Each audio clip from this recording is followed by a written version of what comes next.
No, that's for the camera. This isn't. This doesn't have the mic. What's happening, people? We're about to hear some crazy debates. Myron Gaines here at UCLA. So let's see how it goes, man. It's gonna go off today, especially being. I know what he's about to say.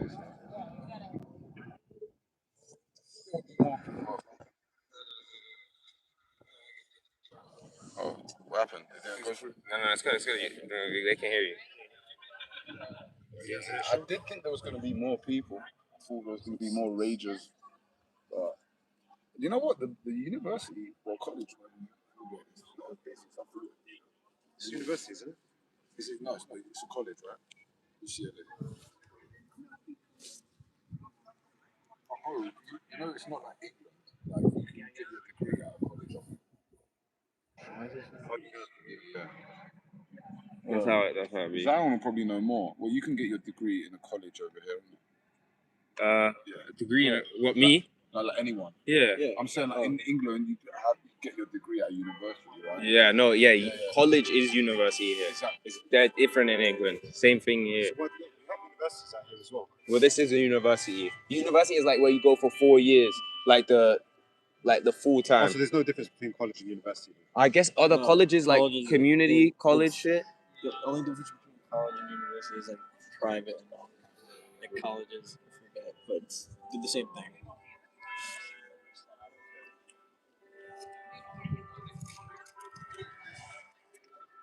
Andy, do you have Kick on your phone? Can you check the phone live? I don't have Kick. You look sent me the thing, but it's for Apple only.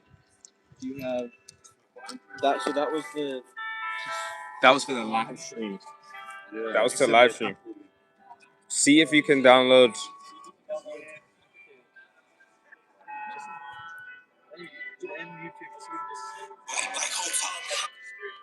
What's that?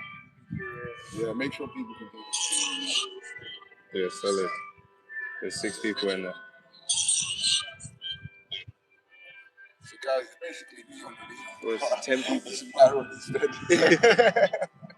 That's for the camera. This isn't. This. On YouTube on the phone, I guess you have to. So. When I turn it, look what happens. Oh, it's long. But yeah, this would have been a different life coming from like the streets. And like imagine coming to study here. It would be insane. It's like this is just rich. Like everyone with parents are rich. So.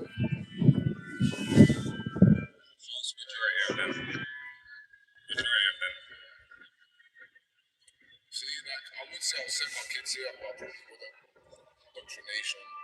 I mean, my sons will probably go straight into my businesses or into a school, and my daughters will get married instantly.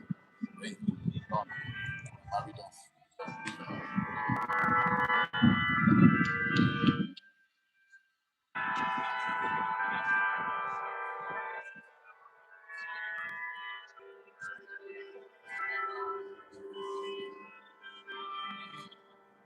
You knew it would be a delay. It's meant to be coming out now.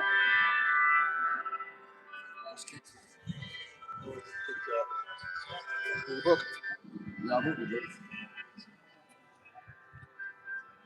Oh, like, Yeah, it's right. your chat. Indian warrior. You said Indian one? No, that's a guy in the chat. The guy in the chat? Yeah. Oh my goodness. Where's your other phone? You can see the chat on your other phone. I'll put it up. Indian warrior must be that guy from the other day, right? It's Bro. probably that G. The G with his family. They said cheers for streaming this. I think okay. yeah. Oh, so that actually was probably people from Myron's chat. Yeah, so obviously we got that's number 1. Number 2. Bro, he said. And then Rico be reading this. I need to give you a chat, fam. so this is the women deal, but obviously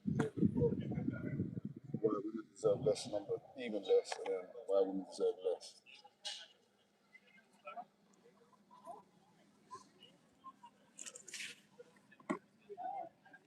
This is no live stream.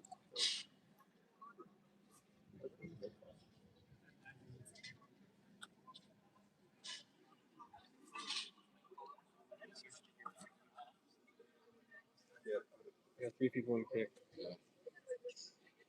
What do you do the same title on kick and everything? So book 3 coming soon. Why women deserve nothing. Or why women need to pay me? It looks like Wedges is back on. Why women? Oh yeah, you got. Wedges is on. What's that? Wedges. Okay. So where's your other phone, Nick? Let me open both of them so you're gonna have to switch between the two so you can see the chat.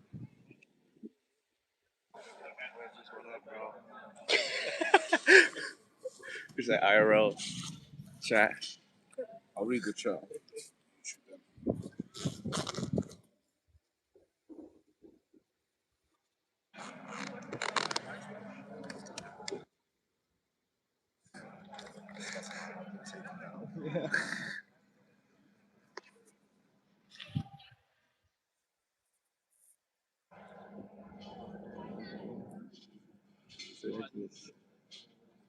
Where's Myron?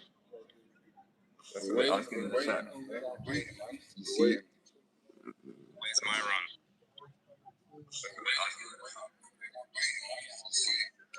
Would I be able to find the chat?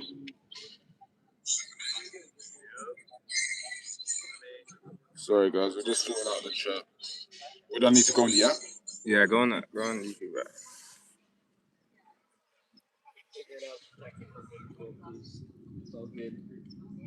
I don't even have the app, so I'll just download it. Hey. Oh, you don't know enough, bro. I don't know how I read it. It's been a browser. Yeah, I'm not sure. I mean, I'm seeing the chat.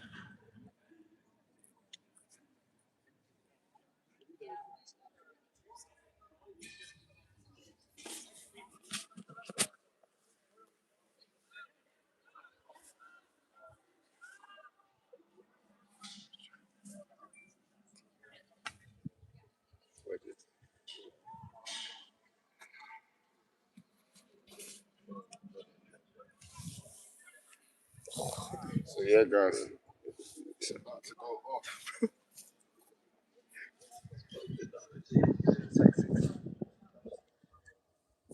Yeah, the boy has come from man.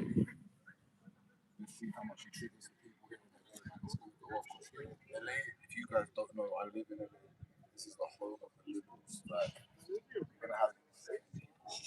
There's a reason there's so much police and security. But show me the police and security around everywhere.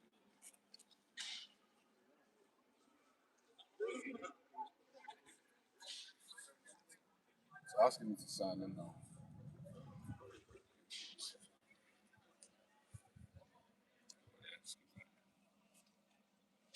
You can use that. You can use your personal. How do I go back to it?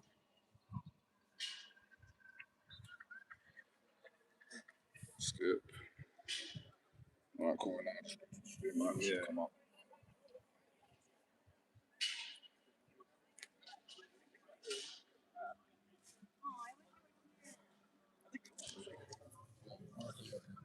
Yeah. So Indian Warrior says it's 8:10 in UK. Yeah, it's 12:10 over here. He's meant to be out 10 minutes ago, but it's probably a little delay. He should be out soon. Congratulations on coming out. Will you be at this year's Pride Parade? We're in the chat, fam. We're on the chat. That's definitely a troll. You know how we feel about Pride. It should be Christian Pride. How about that?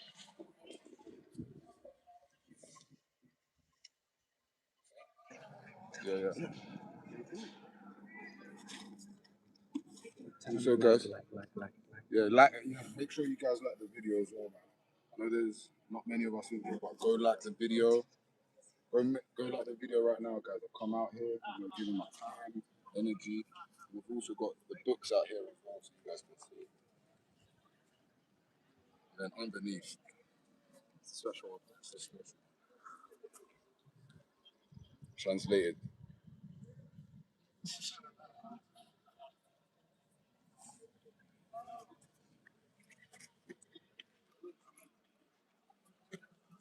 I reckon, hopefully, I don't want to jinx it, but you never know, guys. LA is so liberal, they might cancel this thing. But there's teachers out here, they're going to be like, forget bringing this guy out.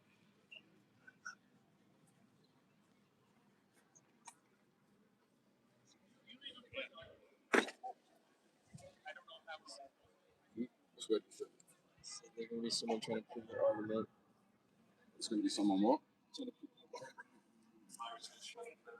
Yeah, it's going to happen. Yeah. He started with. This is not the one that It's not the most fun for me, but he started with all illegals in LA. You know how Myron starts. So he's probably going to start off with that, but he's probably going to go over to the Jews and probably with females. That's what I'm here for. More for the swing hats. Even though we know that majority, this whole thing is probably run by the swing hats as well. They're probably watching us right now. Something's really wrong.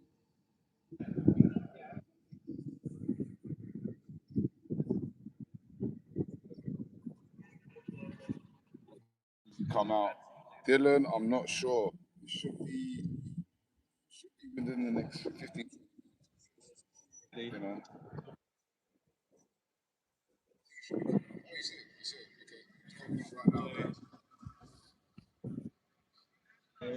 Or his little brother's there as well.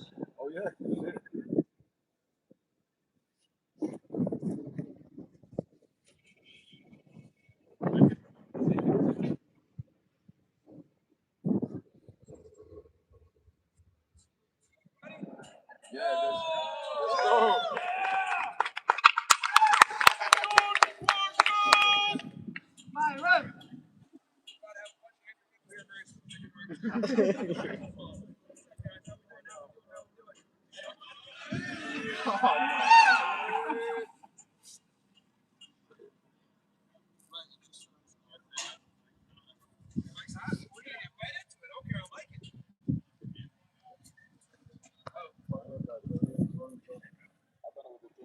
But there was a throw now. What's that, motherfuckers? How we doing?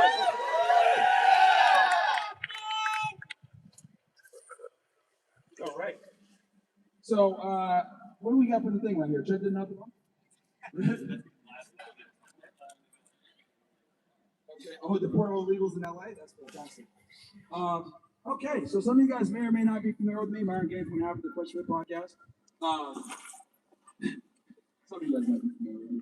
They're trying to piss off about it as well. But yeah, basically, I'll give you guys a quick little summary of like some of my views.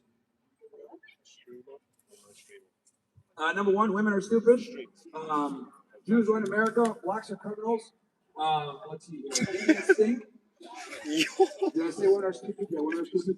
Trannies shouldn't have guns. What else? In general. And it wasn't 6 million. So anyway, we're going to get right into it. We're going to have a discussion on whatever you guys want to talk about. We have a couple different topics. One of them is going to be women deserve less. I think we need to, less bitching, more in the kitchen. Women need to go back in the kitchen. What else? I'm not a fan of Jewish power. I think Jews have too much power in America, and they use it for their own purposes to, wage a bunch of wars. That's why we're stuck in Iran and all across the Middle East right now. Did I say Hispanics are drug dealers? Yeah, they're drug dealers. It's like one or two with them. It's either they work really hard and they like do roofing or landscaping, like I saw some of them when I was coming here, or they sell lots of cocaine. So that's basically what it is. But yeah, that's kind of what it is. But I think right now we got, what does this say, Sean? It says ICE. We're doing the deportation. Okay, cool. But if you have anything else that you want to discuss as well, I'm open to it. And one of the main things I'm going to talk about as well is going to be, I think Judge Builder did nothing wrong, and I think it was a self-defense case. I think he has a very strong self-defense case, despite the fact that people get mad about, oh my God, he says the N-word, oh my God. I mean, who cares, right? It's America. It's freedom of speech, right?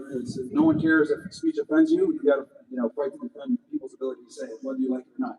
Oh, there's a bunch of libtards probably here that I don't like, but I'll still fight for their ability to say the retarded shit that they say, like there's 99 genders or whatever. So, yeah. So we're in the Belly of the Beast in California. So who's up first? What's up, man?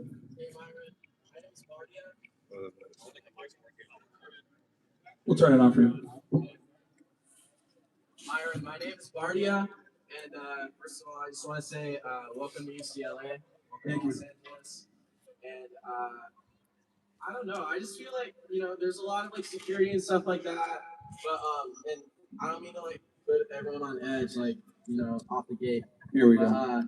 I don't know, like, where's the glass, bro? Where's the glass? Like, do you know where you are? Well, here's the thing, man. I'm not too worried. If our dad's on the truth, then it is what it is, man.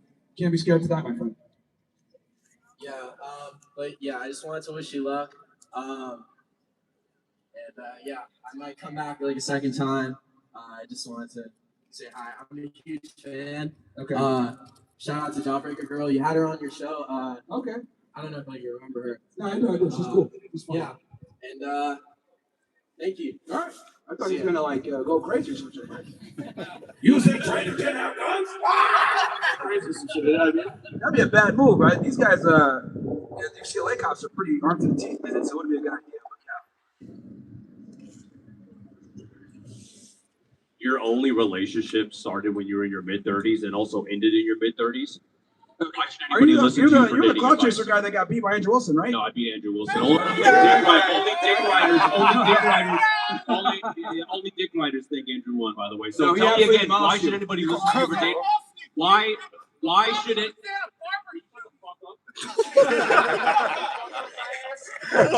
Listen, Yeah, this guy.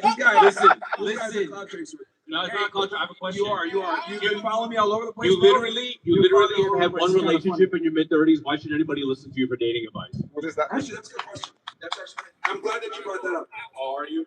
No, I am. I am glad because here's the thing, my friend. I've dated and been around a lot of women. No, you haven't. Self-admitted, you have one relationship. Keep lying. Go ahead. Okay, buddy, you do realize that you don't have to be within the confinements of a traditional relationship to understand and date and be around a lot of women, correct? So you know a lot about relationships? Quite a bit, yeah. Quite a bit. And then most importantly, I understand female nature to a degree to identify which women qualify for a relationship and which ones don't. Now, you might not know that because you're a simp and you're a sucker and you believe in the marriage I'm institution. married. I've been in many Yeah, relationships. see, here's the thing. Yeah. See, sir, that does not qualify you. Being married, that means basically, okay, well, I found a wife, I'm cool or whatever. But that's not the male statistic of success. The male statistic of success is, do women, right? Do you have the ability to attract women? You don't have right? the ability to attract women. See, I have like, a we can't viral even- video. I have a we can't viral even video. have- I have a we can't viral even have video a- asking this guy- women. I have a viral video asking women, did anybody find Myron Gaines attractive? 3,000 comments. Guess how many women said yes? Take a guess. Because they don't like him. Take a guess. So you actually believe women when they tell you what they're attracted to, what they're not. Am I only supposed to believe you with no experience? Okay, let me give you an example. As we were driving here, I saw Bundy drive. Are you familiar with the guy Ted Bundy? Sure. How many women showed up at his trial? I'm sure people are crazy like Ted Bundy. Okay, But so you can't attract women. You're supposedly this a high is- value man. Are You're you gonna supposedly. be quiet while I explain Why this are to we you? talking about Ted Bundy? Because I'm gonna bring this somewhere. The reality is that the things that women are attracted to and aroused by are not politically correct a lot of the times. And women are not gonna be honest, and they don't have a vested interest in being honest with what they are attracted and aroused by, because the things that arouse and attract them are not politically correct. So the women that are attracted to Ted Bundy, so the women that are attracted to Ted Bundy, they're being honest, but the women that aren't attracted to you aren't being honest. Once again, I'm trying to explain to you, women like bad boys, women like men that are dangerous. Women tend to be hypersophiliacs significantly more than men, which means they're attracted to men that are dangerous, that are criminals, etc. Now, women aren't going to admit this openly for obvious reasons. So what they tell simps like you, right? I like a guy who's nice. I like a guy who gets me flowers. I like a guy who's XYZ. Yeah, that's what the you just mentioned shitty dating advice. I don't say that. So anyway, like I was saying, the reality is that women are not going to be honest about what they're attracted to and what they're aroused by. But you believe And I'm Ted Bundy using Ted But Bundy, you believe the the Night Ted Bundy Stalker, ladies. Luigi You Mangione. believe Why those are ladies. women? Why You are believe women? those ladies, but you don't believe the ones that say you're unattractive. I believe their actions. If a girl wakes up at 6 o'clock in the morning to go look at some dude's trial, who's a criminal, okay, that she doesn't even know, he doesn't even know that she exists, that tells you where women stand sexually with a lot of things. And again, It's like I told you convenient before, what you believe. It's convenient. just giving you those women. Jeffrey Dahmer.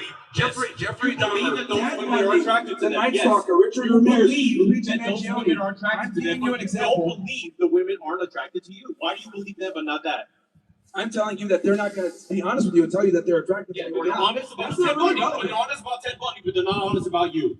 Yeah, they're not going to go on camera and tell some random guy who's like, "Do you find Myron Gaines attractive?" Who's a very, radically right-wing guy who's very controversial, whatever. Do you find him attractive? Of course, she's going to tell your dumb You monkey ass no. supposedly have everything. You supposedly have everything these women want, You're a right? fucking conservative faggot. Of course, she's going to tell you no. I'm like, what the fuck? You have Like, one dude, I do Roman girlfriend as a salutes. I call out mid-30s. Jews. I call people kites and eggs. You have Of course, one she's going to girlfriend say. as an Of old course, she's going 40-year-old to say man. no. Okay.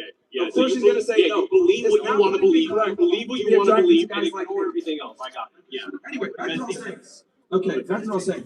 Whether you think I'm attractive or the weird women that you ask think I'm attractive as well, the point I'm trying to make is that I've been with a lot of women. Women here. Are you gonna let me finish what I'm saying? Because you're the one that's making the claim that I don't know anything about females, whatever. You don't. Okay, sure. We just built a very successful podcast, saving guys from killing By themselves. controversy, by getting No, this no, guy no. to You know like you. what? Because we're telling the truth. And the truth is No, what I because said of before. controversy.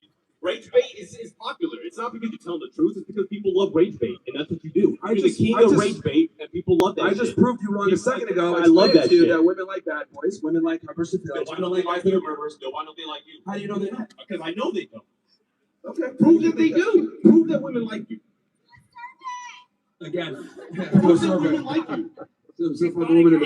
Angie said she's happier without you. The only girlfriend you've had said she's happier without you. So that's the proof I need. You've had one girlfriend. She says she's better without you. So that's enough proof for me. So when I say when it comes to girlfriend, right? That was the only girl that I like provided for, took care of, etc. All the other girls that I've been with, I've had plenty of relationships. I've had 3 to 4 girlfriends at a time, had a bunch of women. So, but the only girl that I decided, you know what? I'm going to take this to the next level, provide for everything else like that, because I have a vetting phase, right? The only girl you put on camera. Are you going to let me talk or not? Because you're the one making You're that going position. to keep lying. If you're going to keep saying stupid shit, then yeah, I'm going to interrupt you. No, because you don't know what the fuck you're talking about. So I'm explaining to you what it is. You're over here making these claims that are completely wrong. Sure. This is why you don't have an audience. Nobody watches you. I have 100,000 followers in less than That's a year. why you've been but following me. I have 100,000 That's why you've been followers following in less me than a year. everywhere. I live here. I'm not following you anywhere. Oh, I didn't just see you fucking Arizona before? Yeah. You didn't follow me there? You fucking America tour. Like, I'm fucking out here. Like, you I went with the America I tour. don't follow you. What are you doing in Arizona? Did I know you were going to be there? I went to the Unfuck America tour, dumbass. I didn't know you were going to be there. You definitely did. No, I didn't. You You said you weren't going to be You there. definitely So why did. I think you Because you were work going to with be a there. fat Jew. You did know. You know who I am. I don't have an audience to you. You know No, who I don't even know who your It's name is. been a year. You know who I am. Yeah, you know who I Congratulations, am. 100,000. That's still insignificant. Nobody knows who the fuck you are or cares. But the point I'm trying to make is, yeah, because I knew right away since we were recording, I was like, oh, this guy, this fucking weirdo guy. Yeah, of course. this weirdo. Waiting the whole time. But again, I proved you wrong. Women like bad boys.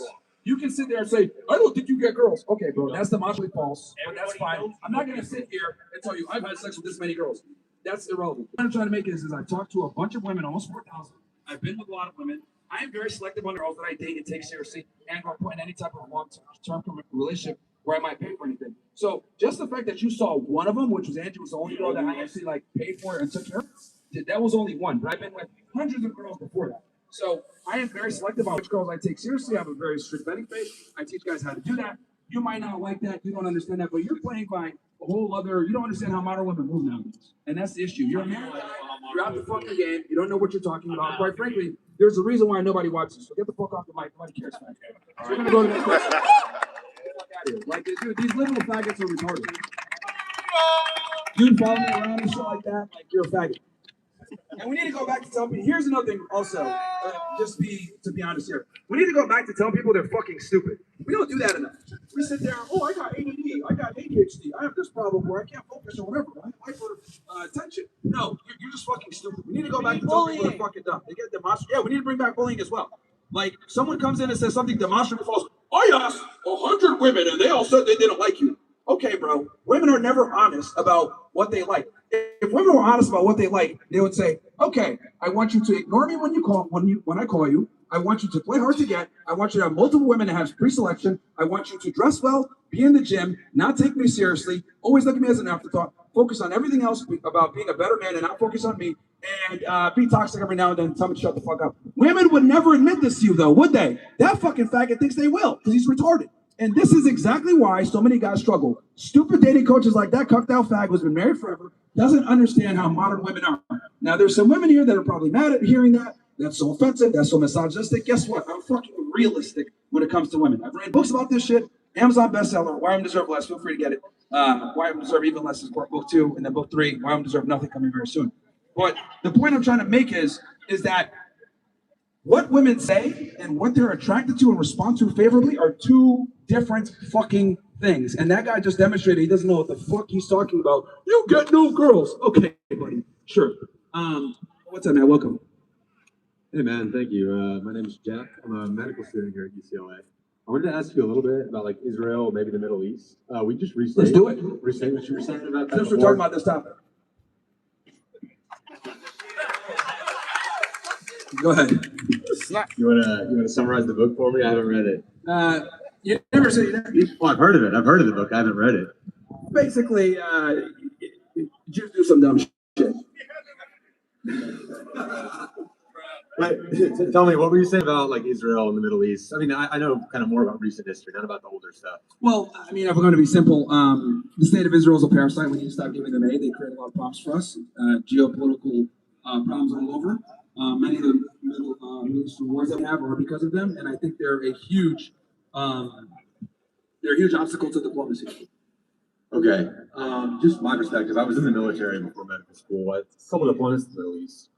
We definitely got some intelligence from the Israelis. It was super helpful. They had great intelligence. I appreciated that. But specifically with like the recent conflict kicking off, after October 7th with Hamas kind of deciding it. Do you have thoughts on that? Like putting more of the blame on one side or the other? Okay. So you think Hamas incited on October 7th? I actually, from my perspective, we always saw Hamas as one of the SMGs, one of the Shia militia groups.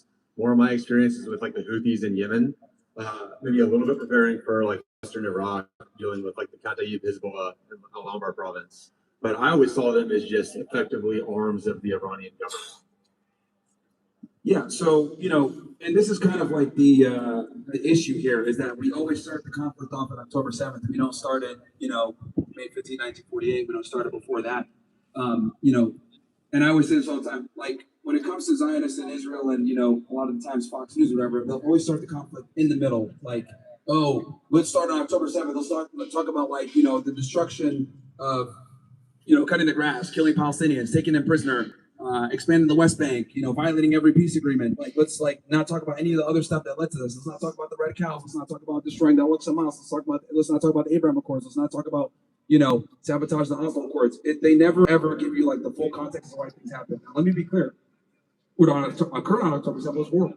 It was like I don't condone the death of any innocent civilian ever, but we have to be very honest here and realize that Israel has been an extremely aggressive state for a very long time and created a lot of the problems that they kind of bring on themselves.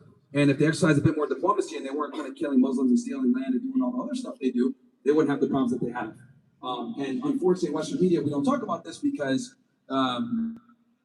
Jewish supremacy is a thing. The media is controlled by them. They obviously curate a certain narrative to make sure that people don't get the truth about what's going on in the Middle East.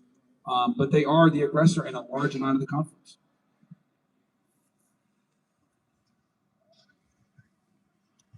I hear you there. It reminds me a little bit about this thing that bothers me here at UCLA. I'm curious, you might share my opinion. We always do land acknowledgements here, where we talk about how this land isn't Americans or isn't ours. We go back to the tribe and that's what we got here.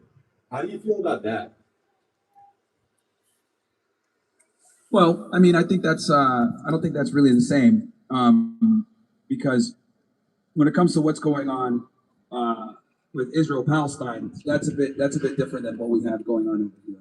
I would not consider them the same. Well, I understand, immediately after the World Wars, when they kind of made that land Israel, and the Jews are going to have a home state here, that there's this issue. I feel like 300 years later, if it's all kind of distant past, I'm actually not opposed to Jews living there. Yeah. I don't have a problem with that. I think, the existence of Israel with the destruction of Palestine is a problem. Like, if they had like a one-state solution or a two-state solution, I'd be cool with that. I don't have a problem with Jews living in the land at all. I just think that the way they're going about it is horrible. And it doesn't make sense. And then the worst part is that we get dragged into their aggression, which creates a lot of problems. Like right now, the war that we have with Iran, Trump can't get a deal because of the Israelis.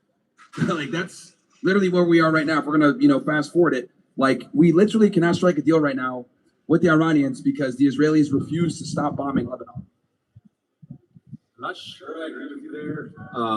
Maybe rewinding a little bit, you talked about... Okay, Israel. Are you aware of the fact that, like, Marco Rubio admitted days after the attack on February 28th that he said that we attacked and we got involved because we knew that the Israelis were going to attack, and if the Israelis attacked, that would have meant that Iran is going to attack us anyway because the Iranians warned the United States and Israel that if we...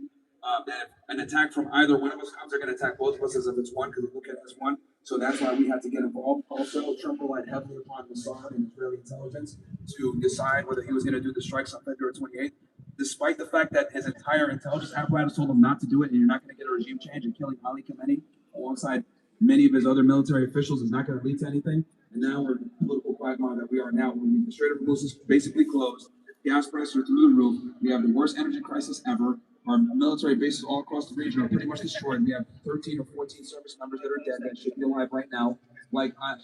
It's been a complete disaster, and Trump relied heavily upon Israeli intelligence to do that strike. Neither of that surprises me too much. I don't think our position is quite as weak as you're making it with regard to like the bases and our forces in the region. I can tell you, like They're basically unusable at this point. Which bases? All 11 or 13 of the bases in the region have pretty much been destroyed, and they're unusable or they're at significantly lowered capacity. And on top of that, Like the bases in Saudi? Like yeah, they hit Ayudet, they hit the base in Saudi Arabia. They hit a lot of them. CNN came out and did a report not too long ago talking about this in detail, how a lot of the bases are pretty much almost unusable. This is why in the beginning of the war, a lot of the hotels were hit in Dubai and a lot of these different places because they had to move military personnel from the bases for safety reasons. And then the other thing too, right, is we attack. Basically, all of our allies in the Gulf have been getting attacked because we can't defend them the way that we are supposed to. But that's been going on forever. All the Gulf allies. I work with these guys. Like the whole Saudi. Yeah, but Iran's never attacked them and basically shown that we can't defend our allies. Oh, absolutely. No, I was there in 2020, right on the border between Saudi and Yemen, and Iran was having the Houthi rebels constantly do drone strikes. The Houthi rebels are the most resourceful. Sure, but but they've never been hit like this by Iran. That's what I'm trying to explain. Like, Iran has never struck our bases in the region to this degree and caused this significant level of damage. We're talking about destroying radars, billions of dollars of damage. And here's the problem. We've basically been shown to be a paper tiger in the region where we cannot defend our allies. That's the biggest issue. Submarine on ship kill and since the World Wars. I think we've had some. If we've had some. Yeah, that was a ship of guys coming back from from a trip from India, or it was Pakistan. I think it was India. They were coming back after doing some type of some drill. It was like they were there in like military guard. It was like a party type thing. It wasn't even like a legitimate military target. You gotta worship. Yeah, but that's not really like something to brag about. Like, okay, Iran has no real navy. Iran has no real air force. Like, the big reason why we went to war with them, like, what are the strategic objectives that we went to war for? Three main reasons. Three main reasons. Their nuclear program, the enrichment, the ballistic missile program, and then the proxies. They still have all three intact. I think the proxies have never been weaker. And can I just share, like, the way Hezbollah is fucking up Israel right now as we speak. They're drone striking, and it's literally almost a 1-for-1 when it comes to IDF soldiers versus Hezbollah fighters getting killed. Well, that's because Israel has to exercise so much restraint until the Hezbollah. They don't restrain anything. Oh, I think they do quite a lot. They literally bomb. They've been bombing southern Lebanon relentlessly over the past since the beginning of the war. You're talking about like Hezbollah and Beirut? Yeah, they've been bombing southern Lebanon, and they've been not even. They're saying they're attacking Hezbollah, but they bomb villages. They don't care. Did you see Gaza? The Israelis don't care about any type of restraint. No, I think they are showing restraint. I think they warn the people. They try to get people out. See, we were accused of this when I was in Yemen by like the UN, by some other Western media, and they were wrong. We were showing a lot of restraint. We were doing everything we could to kind of mitigate the risk in the conflict. One thing we started doing, which took a lot of risk on our guys, we do like maritime interdictions in the Red Sea, trying to intercept munitions rather than. The United States is not the same as Israel. Israel does not care. Israel does not care at all. There's a reason why they get caught doing a whole bunch of bullshit, stealing technology from us. They're spying on their partners all the time. They did a genocide in Gaza. Every genocide expert, humanitarian rights group is pretty much designated what happened in Gaza was genocide. They're not us. Like, there's a reason why there's an arrest warrant right now for Netanyahu and Yoav Gallant. Like, the Israelis do not care. Do you also agree that they bomb their allies in Qatar? Do you also agree that the Saudi-led coalition, like when they would attack Yemen, or it's very similar, attack the Houthis and civilians sometimes, were guilty of like genocide? Yeah, you can make that argument. Yeah. It bothered me who made that argument. It really kind of like limited our ability to do what we were trying to do. Yeah. Let me share just like the way I thought about Iran. This is this. Like, they were dangerous not because they were suicidal and they were going to kick off World War III, but they were dangerous because they were critically ill. And the idea then is that the regime's not entirely popular with their home people. If they get these nuclear weapons in the dying days of the regime, there's nothing to stop them from launching them all the Gulf states, all the Sunni states, whether that's the American process in the region. And because of that, there are kind of two ways you could go about it. I was in the military under like Obama's administration, he would try to kind of pay them off sometimes he'd be accused of funding terrorism. But the idea was we'll just wait them out. Maybe some of this money will go to the proxies, but in the end, we're going to avert the larger conflict. The other way you can handle it is a little tougher on Iran, and it's kind of what we're doing now. And that's foolish. I think the jury's still out. Leaving the JCPOA was retarded. It was absolutely stupid. Because once we left the JCPOA, that basically, emboldened them to start enriching at a higher level. I don't think they were following it beforehand. No, they absolutely were. IAEA was there. Okay, so here's the thing. Everyone talks about they were getting nuclear weapons, but no one ever talks about what led up to that. 2015, we entered the JCPOA. 2016, Trump comes into power. 2018, he pulls out of the JCPOA. 2019, Mike Pompeo, the Secretary of State, who's owned by the Jews, designates the IRGC as a terrorist. After he designates it as a terrorist group, Trump attacks and kills Qasem Soleimani.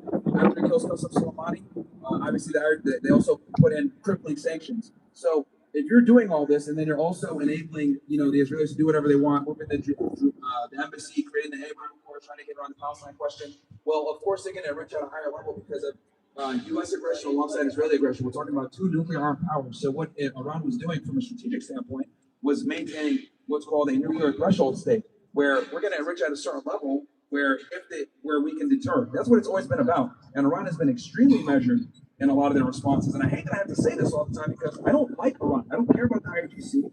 I'm not a fan of these countries. But it is so incredible that Fox News and American media in general puts out there. So they always talk about, they were going to get nukes. Well, let's talk about why were they trying to get nukes? What did we do? We pulled out the JCPOA. We left it. And then they're like, well, we have nothing else to do because the JCPOA was to relieve sanctions. We pulled out of that. And I think that would have been a fantastic thing. And then one other thing I'll say is on February 27th, the day before we attacked them, while we were doing negotiations, by the way, for the second time we attacked them, the Oman person, right? Someone needs to put those women in the kitchen. Why are these, what the hell's going on here? Less kitchen, more kitchen. The kids, oh, my bad, I can't, my vision sucks. So, yeah, I didn't know what the hell's going on there. Sorry, I get used to it because women always protest on my thing, so I'm like, is that what's going on here? Yeah. Well, I don't know. I can't see. But back to what I was saying. So they had a deal on the table. Oman had struck something very close to JCPOA on top of no stockpile, which was one of the things that they were worried about. So Trump could have got a better deal, made Obama look bad. It was a good framework, but they attacked anyway because he relied upon stupid Israeli intelligence. In my impression, a lot of the intelligence we got was pretty helpful from the Israelis. Let me ask you a question. Let's say you have a roommate, right? You sit here in med school, which is great. And thank you for your service, by the way. And I know we might disagree on some of this stuff, but the reason why I'm so passionate about this is because I don't want able-bodied, intelligent individuals that serve in our military to go fight foreign wars in foreign lands that don't benefit the United States. I don't think the wars in the Middle East are strategically beneficial for us anyway. And I'm just honest about it. That's the Jews send us these wars. But going back to what I was saying, let's say you have a roommate, right? Your place is, spick and clean all the time. Bring a roommate in. Roommate, very dirty, leaves food everywhere. Next thing you know, you got a roach problem, right? Roaches are coming all over the place, whatever. You tell them, hey, dude, you got to fix this. What's going on here? I'm helping you out. If you don't fix this, we're going to get you out of here. He hires an exterminator. Exterminator gets rid of, let's say, 80% of the roaches. But every now and then, you still see a roach when you're studying. Would have you been better off without the roaches being there in the first place and without the guy being there? I agree. Okay, that's Israeli intelligence and them killing terrorists. They're the ones that brought the problem in. They fixed the problem a little bit, but they forget the fact that they're the ones that brought the roaches in the first place by doing the shit that they do. So in other words, there would be no need for Israeli intelligence. There'd be no need to kill terrorists if it weren't for Israeli aggression in the first place. I think even if you take the Israelis out, you're still going to have the conflict between basically the Shia states and the Sunni powers. That's been going on for a long time independently. It's just the same amount of news coverage. Okay, that's fine. That's fine. But the Israel problem, that skirmishes here and there. But the Israel problem, Yemen was the most dangerous place in the world when I was there. That's fine. Five-party civil war, tons of death. That's fine. But why are we involved? Why are we even there? We're there because of Israel. No, we were there because of the Saudis. My team, we were the first team into this certain area of Saudi, And the Saudis specifically requested us. Yeah, but here's the thing: we're not like constantly fighting with the Houthis. We had a ceasefire with them not too long ago because they were obviously boarding ships all over the place. Like our involvement in the Middle East, right, to the significant extent that we have. Like yeah, we helped out the Saudis, whatever, but it's still not to the same of significance like we are when it comes to the Israelis. Iraq, Israel. What we're doing in Iran right now, Israel. Like a lot of things that we've done. Getting Bashar al-Assad out of there. Obviously, the conflict in Lebanon. All issues with the Israelis, man. If we didn't have them there, right, or if they at least exercise some level of diplomacy, we wouldn't be stuck in quagmires all across the Middle East, and we'd be able to focus on other threats, like I think China or Russia. See, when I spent all those years going back and forth to the Middle East, and in Iraq we're dealing with Iran, and then in Yemen we're dealing with Iran, and talking about the West Bank or Gaza we're dealing with Iran. It starts to look to me like Iran's the bad apple. And I'm actually pretty confident, not confident, I'm pretty hopeful that this might be kind of like a table turn in the Middle East. It's not like a wrapped up gift. I think it's still like the conflict is not yet clear. I would argue Israel's a significantly worse actor than Iran. I would argue Iran is significantly more measured in their warfare than Israel is. Israel did. October 7th happened, they lost 1,000 people roughly, which many of them were killed by their own people with the Hannibal Directive. What did they do? They did a genocide and they started a war in 6 or 7 different countries. Iran lost 1,000 people with Operation Rising Lion. What did they do? They did a ceasefire.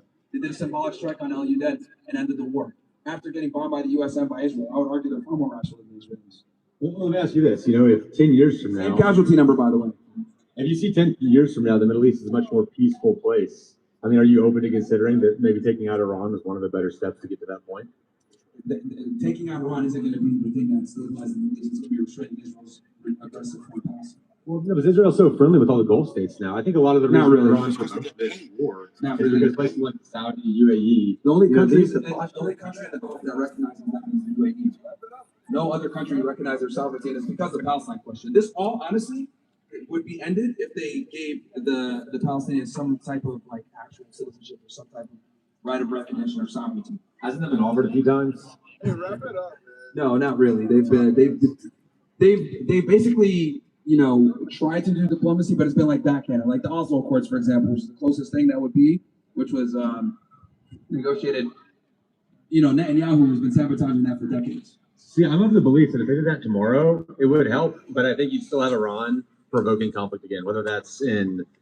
No, you would disarm the proxies immediately. The proxies pretty much fight because of the half of the Palestinians. Like that would be a huge barrier gone to open up diplomacy. Like the Houthis weren't doing it on behalf of the Palestinians. Yes, they are. That's the whole axis exists to encircle and attack Israel for their aggression. That's why they started attacking them after October 7th until 6. They got involved on behalf of their Shia militia group. But before October 7th, the Houthis were constantly attacking Saudi. Yeah, sure. But like, what did they focus on after? They've always had issues with the Saudi Arabians. What did they start focusing on after? It was only a little bit. It was only like the vast majority of their firepower. You're talking about like 2015. You're talking about like stuff in 2015. I'm talking about like more recently. Like it's been, you can have sources here and there. There was an open conflict between, Israel and Palestine back in 2020 when I was there. There was a lot of conflict going on with the Houthis. There's always been conflict, man. No, I hear you. It just wasn't nearly as like open and widespread for talking right now. Because it doesn't get reported. No one even understood what was going on over there. Because if you went on YouTube and you talked about this topic, we'd get banned immediately. Susan Wojcicki, the head of YouTube at the time, was a hardcore Zionist. Mark Zuckerberg, if you look at all the big tech companies and social media companies, all Zionist Jews. Media, my impression being over there was the media was much more on the side of like kind of the Houthis than it should have been. I don't want to get like no, I don't want to monopolize your time here either. No, that's fine. That's fine. We can go to the next person, but no, I mean, like I said before, I think I see your arguments with Iran and everything else like that, but I think Israel is a significantly worse state than Iran is. Now, with that said, I want to be fair. I don't love Iran. I don't care about the IRGC. I'm actually pissed off at that. To constantly tell the truth about these guys and put them in a more favorable light. But the reality is that we don't get to tell the truth when it comes to Western media in America, and a lot of people are not aware of this stuff. And I think that more Americans understand it's the truth when it comes to the Iran-Israel conflict and what's been going on and understanding Middle Eastern foreign policy. They would realize, oh crap, what are we doing supporting these guys? These dudes literally are doing all kinds of crap. Right? We give them aid, they do genocides, they get diplomatic cover, and they get a significant amount of benefit from us while dragging us into, foreign conflicts like right now with Iran. And we can't even come to a peace deal because Netanyahu literally bombed Lebanon the day after Trump said, we're in the middle of a deal. We're so close. What do you do? Kill like 1,000 people the next fucking day. That's what the Israelis do. They sabotage. I appreciate you out here sharing your views, man. No problem, man. Thank you. Good discussion. Higher IQ discussion, unlike the other retard. What's up? What's up, Myron? Hey, I've just been observing you for like 5, so years. Yeah. I'm here to talk about, basically the Black community, and how, basically just identify who you are and just identify your real message. So the first question is, do you find it uneasy in your eyes that white people in America has to compete for things they want? Do I find it uneasy that white people have to compete for this? Yeah, like when it comes to like, competition, civil competition, they gotta look at a black man at eye level to compete for something. Do you find that kind of uneasy? Just in general, in everything? I think everyone has to compete, and I think that's good. Okay. I mean, just from observing to you, it is, well, I'm like looking at your streams and stuff like that, it just seems like you just find it like unwell for people to like compete against another person. So I'll go to the next question.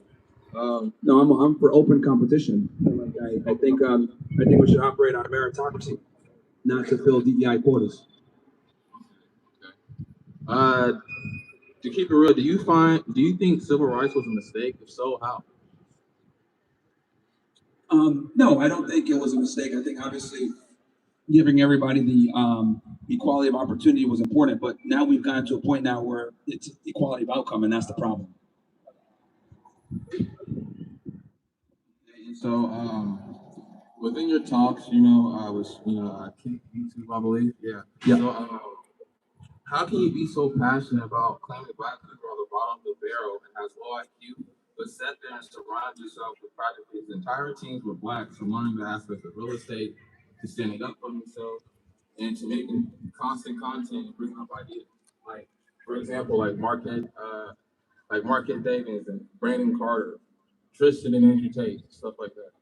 Yeah, because here's the thing. I acknowledge individual skill sets, right? I'm Black myself. But when I say things, I'm talking about it generally. And, it tends to be like, and it's interesting because like Black people and Jews are the people that get the most offended. If I say something critical of Black people, all right, I know a good learning aspect for people to learn. So with Jews, right, the first Jews are Black. Okay, when you look in the Bible, the scriptures and shit like that, okay, everybody on Israelites. So you gotta keep in mind, with the times when you start explaining about Jews, you gotta identify the person first. So Caucasian Jews. okay, that's not the point I'm trying to make. Because when you talk about Jews, Guys, just so you know, they think of white first, and that's not how it is. They gotta think of the totality of what the Jews did. And it's also a religious practice, not an ethnicity. It actually is an ethnicity. No, it's not. Yes, it is. There's a reason why there's Jews that are Muslim. There's a reason why there's Jews that are Christian. There's a reason why there's Jews that are atheists, etc. They're an ethno-religion by far. Just because you doesn't classify them as a different being. They're still white at the end of the day. I just want to emphasize. No, they're not white, and that's quite literally that's. See, this is the thing with the Black community. A lot of times, you guys will complain about like systemic racism or white supremacy or whatever. A lot of the times, the people that you guys are pissed off at that are oppressing you. Look this shit up too. This is UCLA. This is the Anyway, yeah. So a lot of the people that you'll be like pissed off at or say that are oppressing you or whatever, really a lot of times end up being Jews. It's just that they look like they're white because they're maybe from Ukraine. Or, okay, that's fine. You can say that.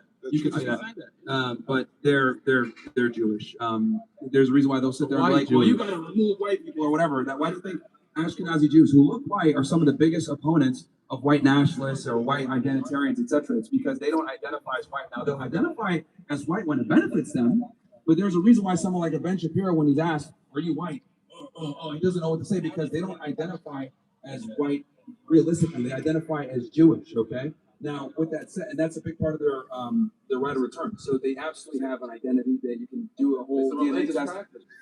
It's a religion, and if this is practice. Okay. Let's go back to what we were originally discussing. You were saying that I said something about I am critical of the Black community, despite the fact that I have Black people that work with me, and that there's other Black people that are intelligent. Great. These are ideologies like real estate. Stand up for yourself. shit like that, and then like kind of, you know, turn it against people of color. What do you mean by that? No, like you preach about making money and stuff like that, but you really trying to turn into the white honest. You really don't really preach about how to uplift the black community. That's all. Oh, really? It's actually quite the contrary. I get black people calling into my show all the time. One guy called in literally the other day. Hey, I want to buy Audi i8, but I want to get into real estate. You know what I told him? You buy 5 houses, you buy real estate, you get passive income, you take that passive income, and then you use that to pay off your liability. I tell people all the time, don't do the nigga shit. Don't buy the Jordans. Don't buy the fancy clothing. Don't buy the designer. Don't spend money on fine dining. I tell them all the time that none of this stuff is Marquette. Can you let me finish my point? Yeah, like Marquette Davidson taught you some nigga shit. Can you let me finish? Marquette Davidson taught you some nigga shit. He taught you on the low, like how to fight and how to stand up for yourself. He didn't teach me nothing. He didn't teach me anything. Anyway, so back to what I was saying. That's what he said on the film. Yeah, then that's not true. That's not true. He didn't teach me anything. Like, he even doing his practices right now. He didn't teach me anything. He didn't teach me anything. So anyway, back to what I was saying. So I actually tell guys all the time, reject materialism, focus on buying real estate, invest, save your money, don't be an idiot, and live way below your means. That's what I tell guys all the time. I told people that literally on a call-in show the other day. Now, when it comes to the whole race thing, whatever, see, this is the issue that I have. If I'm critical of the black community and I say things like, hey, stop being a nigga, stop buying Jordan, stop buying, stop drinking alcohol, stop getting Hennessy, stop buying, stop doing all this stuff. Okay, stop hanging out with idiots. Stop being a moron. You know what I mean? Don't commit crimes. Whatever. Whenever I say these things, they say, "Oh, you're racist. Oh, you're a bigot. Oh, you're an Uncle Tom. Oh, you're a coon." Blah blah blah. And that's fine. You can say what you want to say. I think I'm giving some sound advice and trying to keep black men from doing dumb shit and not the freaking mindset like you have right now. Because when I criticize other groups of people, see, this is what I'm talking about, bro. Like this is a black fatigue right now. You can't let me finish what I'm saying. This is black fatigue right now. Right? Let's go into it right now.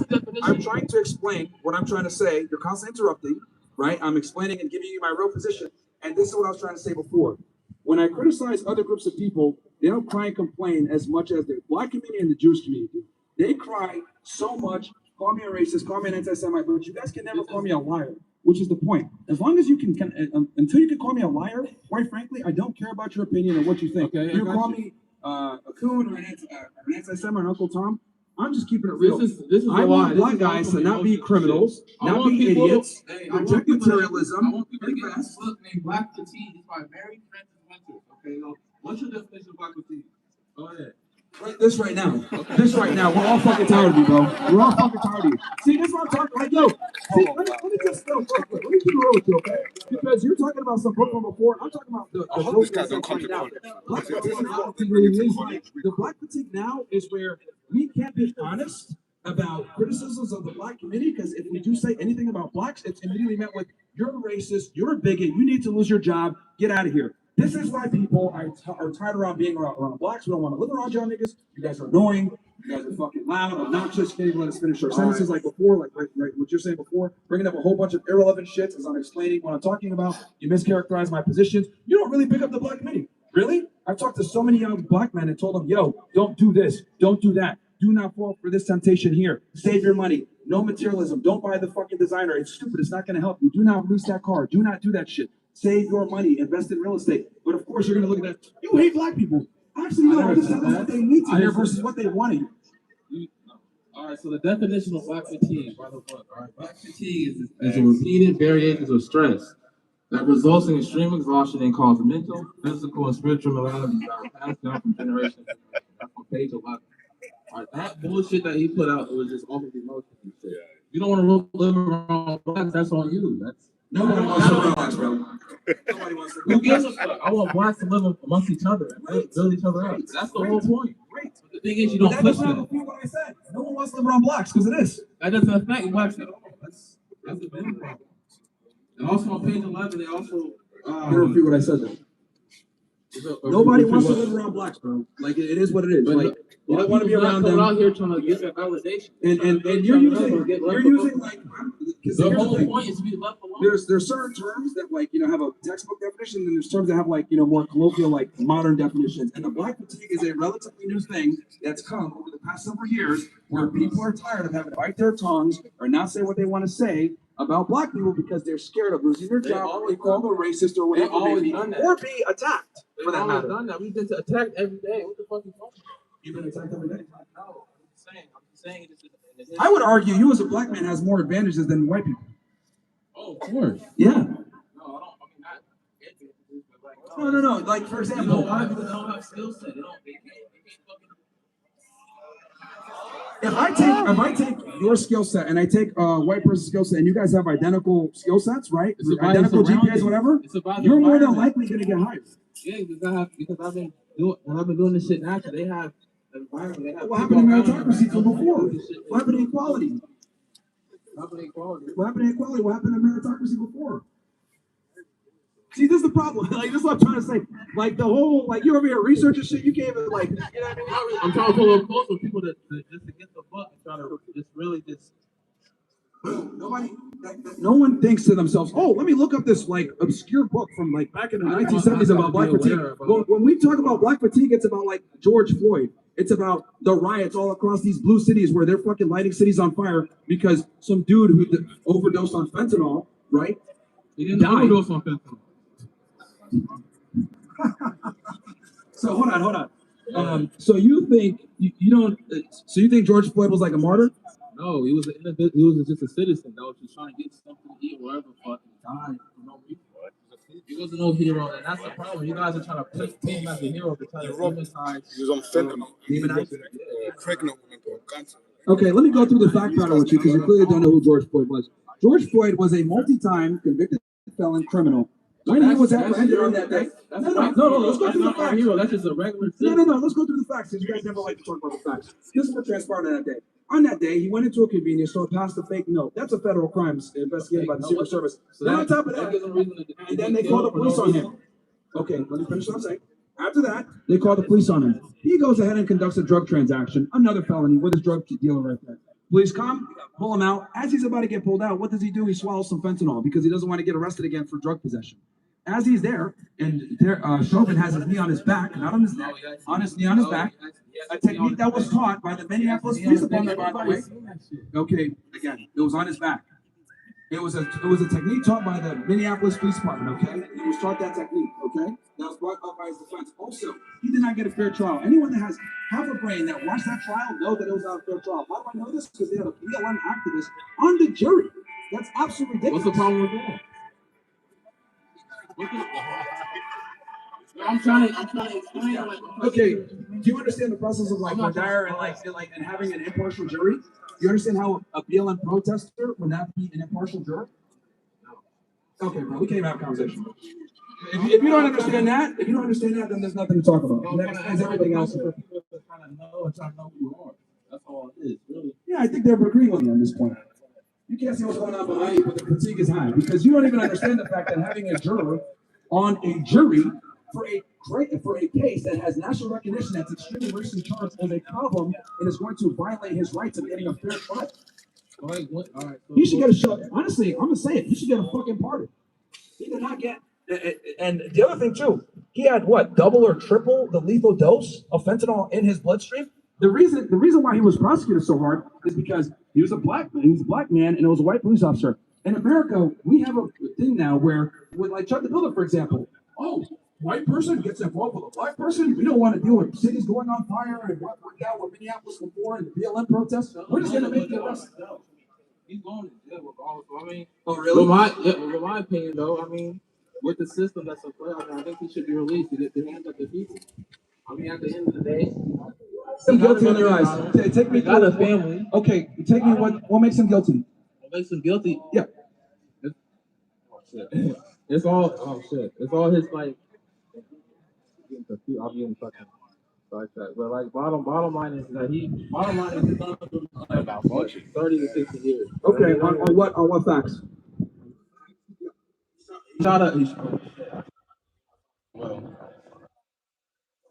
Like what? Tell me what happened on that day. Well, first of all, let's slow myself down. He shot an individual. He shot a disabled citizen, and he failed the fact. And trying to justify that he's supposed to be out of jail and stuff like that. He shot a disabled citizen. Not only that, he was a veteran. Okay, why so no one Why did he shoot him? Why did he shoot him? The fucking. Oh, you don't even know. No, I do know. I mean, Okay, tell me. I mean that's the problem. He shot him for no reason. He tried to gain clout and shit like that. Shot him for no reason and to get clout. Basically, that's basically what his content portrayed.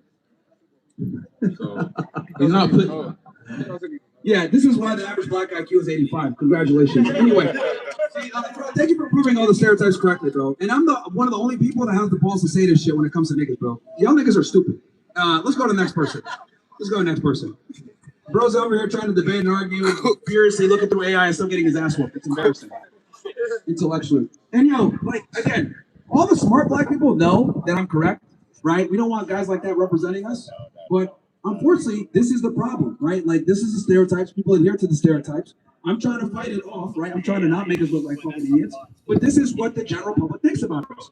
A bunch of victimhood, a bunch of stupidity. We can't be held accountable for anything. Oh my God, black, white people are oppressing us and everything else like that. I would argue as a minority in America, you have more advantage than the white person, bro. Like you take a white person compared to a minority, like a white male especially, more than likely they're going to hire the minority or the female.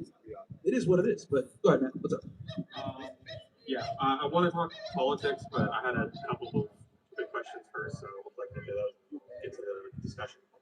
Really quick, have you read that copy of Mein Kampf that you bring around with you, or is that just a performative? I've read through it. You read through it? Okay, no. You read through it or you read it? There's a difference. I've read through it. I focused on a certain, the chapter on the Jewish supremacy and the Jewish question. So you haven't read anything about Lebensraum? Have you read anything about the Aryan race? What about that? Oh, no, I'm familiar with that as well, those arguments, Okay, but that's not really what I'm... Real quick. What chapter is the chapter where he talks about the Aryan race? You do realize that there's different types of... but there's only one. There's different versions. The Aryan race. There's different versions of Mein Kampf. Which chapter? See, and I love it too, because you bring up your phone and you're like using AI to ask these stupid ass fucking It's questions. not AI, you dumb motherfucker. Yeah, You that's can look what up the book. The chapters are here. I don't need to look I it was up here like for you like are. an hour. Yeah, I don't have to look it up like you do. The point I'm trying to make here is I focus on his arguments, because here's the other thing too. Because Hitler draws very much from Henry Ford and world Jewry and international Jew. Oh, he draws from Henry Ford. You watch my show? You watch my fucking show? You watch my show because I've talked about this. I've watched. Then shut the fuck up. You clearly don't know what you're talking about. You're coming in here. You're coming in here. Oh, this guy's a W Mein Kampf. Let me ask him about this random thing about Aryan. I told you specifically. I told you specifically told you what I focused on when I read it, and then I told you where that comes from because I read The International Jew from Henry Ford, and that's where Hitler drew his stuff. So that's why I looked at that specifically, and I'm explaining it to you, and then your dumbass wants to sit here and ignore that. All that context matters. The reality. So what's your actual discussion that you want to have? Because I can tell you're like one back in the goals. It's gonna like go into like random shit. Let me go ahead and talk about this. It's fucking embarrassing that you're carrying around a book performatively the same way a 10-year-old carries around a skateboard he can't use. Oh, you mean this book that offends you? Okay, sure. And I don't. No, that's the thing. I don't give a fuck. No, you are. You brought it up. I brought it up because I think it's funny that You're pissed off about it. So let's talk about the why reserve less two.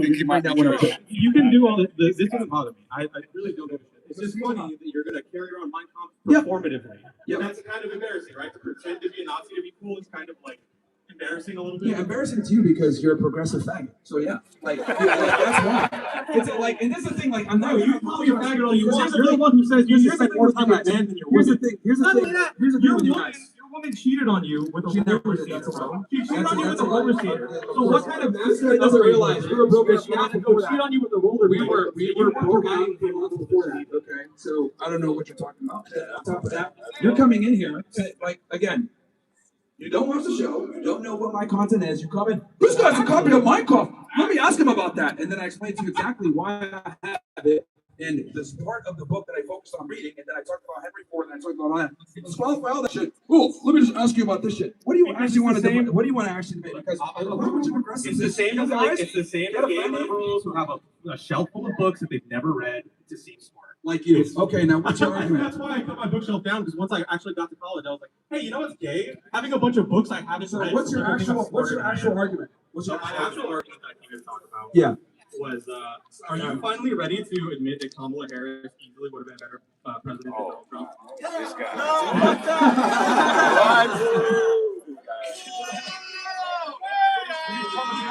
Yeah, now everything makes sense. Yeah, I'm hearing that fat alcoholic idiot yelling over here. It's kind of funny. It's like he comes in, he says the dumb shit that he said, and then he makes it kind of like that. He looks fresher than you. Fuck yourself. So. Last night. You think it's a flip to talk about you masturbating last So, night? question for you. You do realize that Kamala Harris wrote about me in her book that I was a big part of the reason why she didn't win the election, right? I really don't give a fuck. The argument You really is didn't do Kamala your Harris- research. You really didn't do your research. Okay, you can calm down. The argument is that Kamala Harris would have been a better president than Donald Trump. You speak English, right? So you understand that's the argument. Not whether you were instrumental in her loss. I don't give a shit about that. I'm saying Kamala would have been better because Donald Trump is dog shit right now, right? So your argument is you think that she would have been better? Yeah, my argument is basically that Donald Trump is like the floor for what a president can possibly be, and anything would be better for that. Okay. Well, I don't want a female president, so no, thank you. That's number one. Is that We gotta keep women. How much respect does Donald Trump have right now that Netanyahu is driving him around by like a child? Yeah, well, here's the thing. The same thing. Is that Like the same thing. The Democrats are bombing Palestine. See, here's the thing. I'm not a MAGA retard. If Trump does dumb shit, I will call it out. I don't like the war with Iran. I don't like the foreign policy. I think he's owned by the Jews. That pisses me off, and I don't like that. Hence why I'm very familiar with the JQ and Henry Ford and all those other shit, which you've been trying to call out before. So I don't like that. Now, with that said, there's no fucking way I'm going to vote for Kamala Harris. She actually talked about in her book how me and Andrew Tate kept her from winning because she lost the young man a long time ago as the Democratic Party. Because let's be honest, the Democratic Party and the left in general is filled with soy boy faggots like you that are super politically correct that will sit there and be like, you got a copy of Mein Kampf. Let me go ahead and shame you for like reading about somebody. Meanwhile, idiots like you walk around with a copy of like fucking the Red Book from Mao, who killed the same amount of people, if not more. There's a lot of you guys. I don't support communism. I don't know why you're doing this weird gay fucking turn to like, oh, communism. Well, no, because you're advocating the reason Kamala Harris, I who was call like you out for Mein Kampf is the same reason that you call out liberals who are performative feminists. Because it's fucking gay when you're like doing this feminist shit. You're not actually about it. You're the same thing. You're the same thing where you're like a fake Nazi. Where you you're said, like, let's talk about guys, politics. please like me. I read Mein Kampf. Look at me. You haven't done it though. You haven't read Mein Kampf. So that's fine. Just say you haven't read it. No. I've read what's pertinent based on what I count.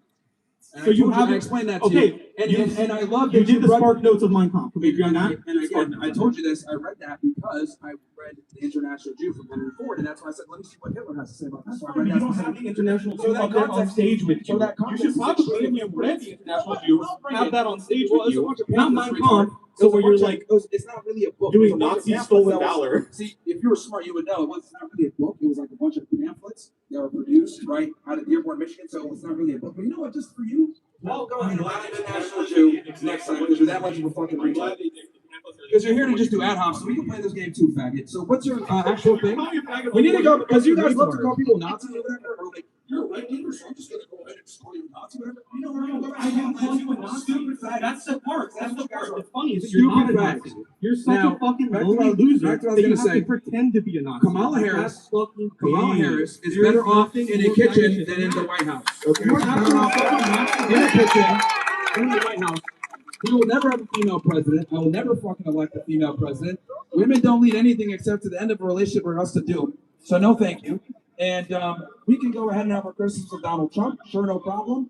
But there's no fucking way we're gonna put Kamala Harris into office. And I'm happy that she wrote about it in her book that we kept her out. Me and Andrew Tate. So try harder. Like a book that you wrote about. It's a book she wrote. I don't give a She wrote it. The point is this: we're losing massively in our trade war against China, right?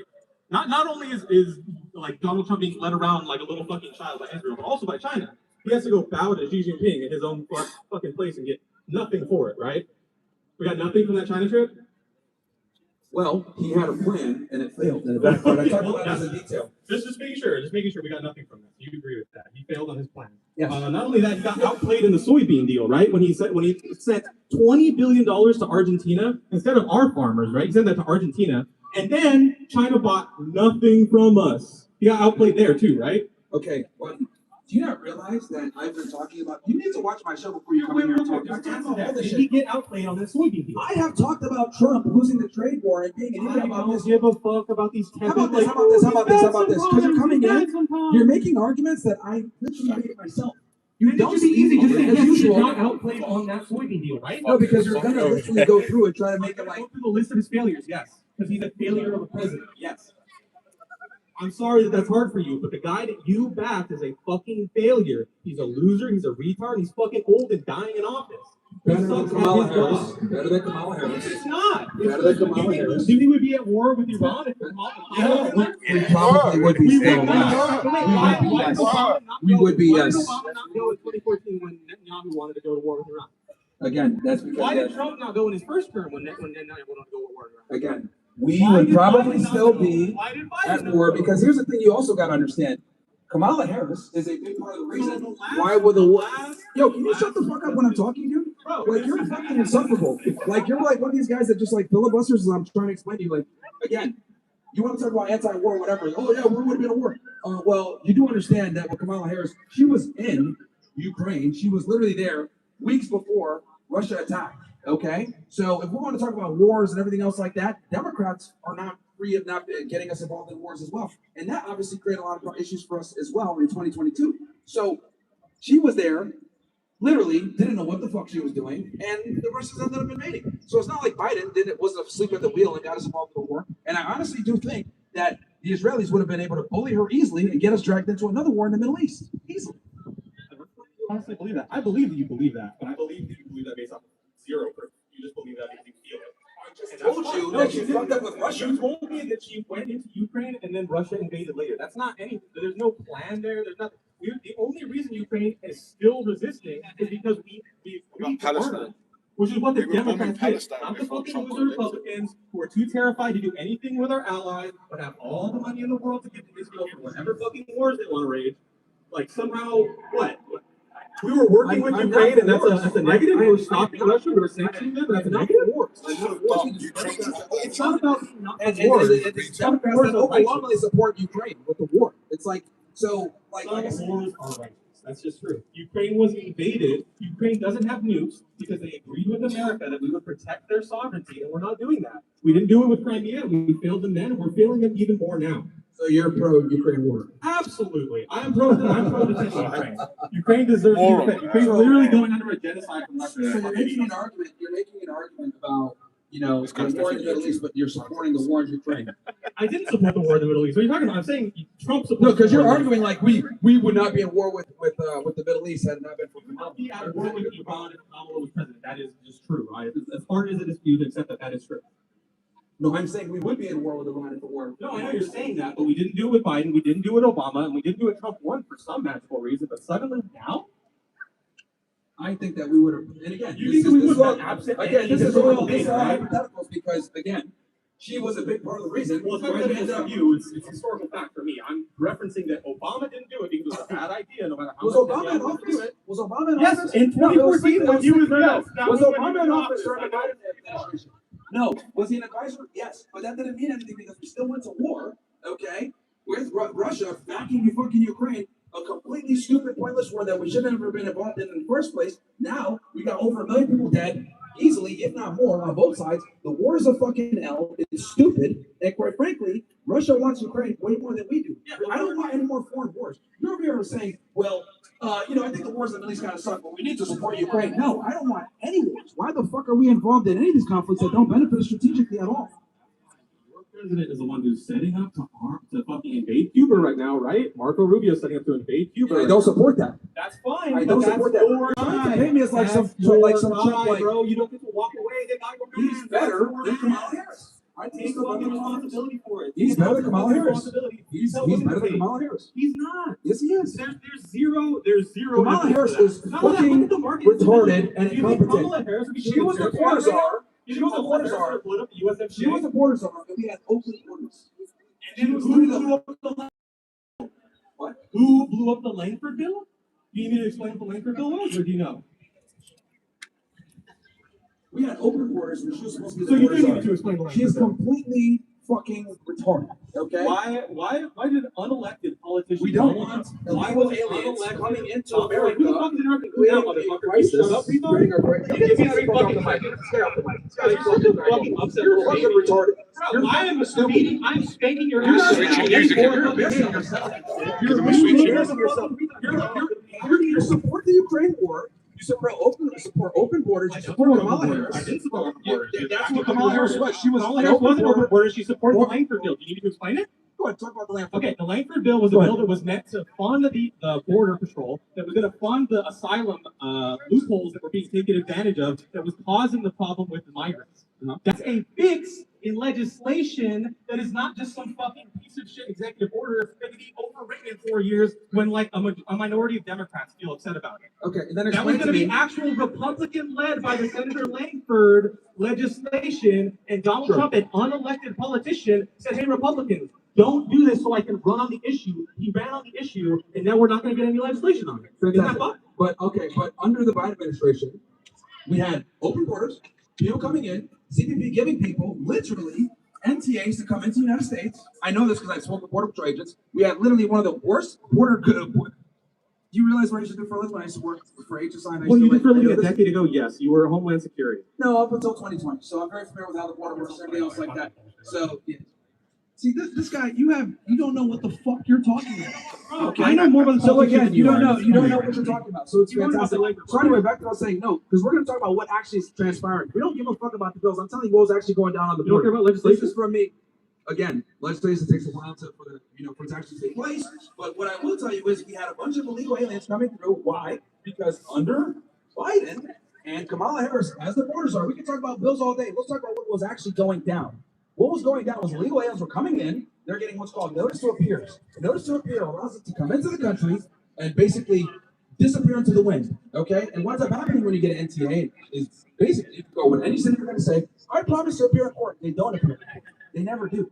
Okay? And to put things in perspective for you, to get an NTA, when I was under the Trump administration, I had to have, when I was an agent, you had to get someone to basically be an informant and be a high-value informant where you would give them a notice to appear. It was very difficult to get that.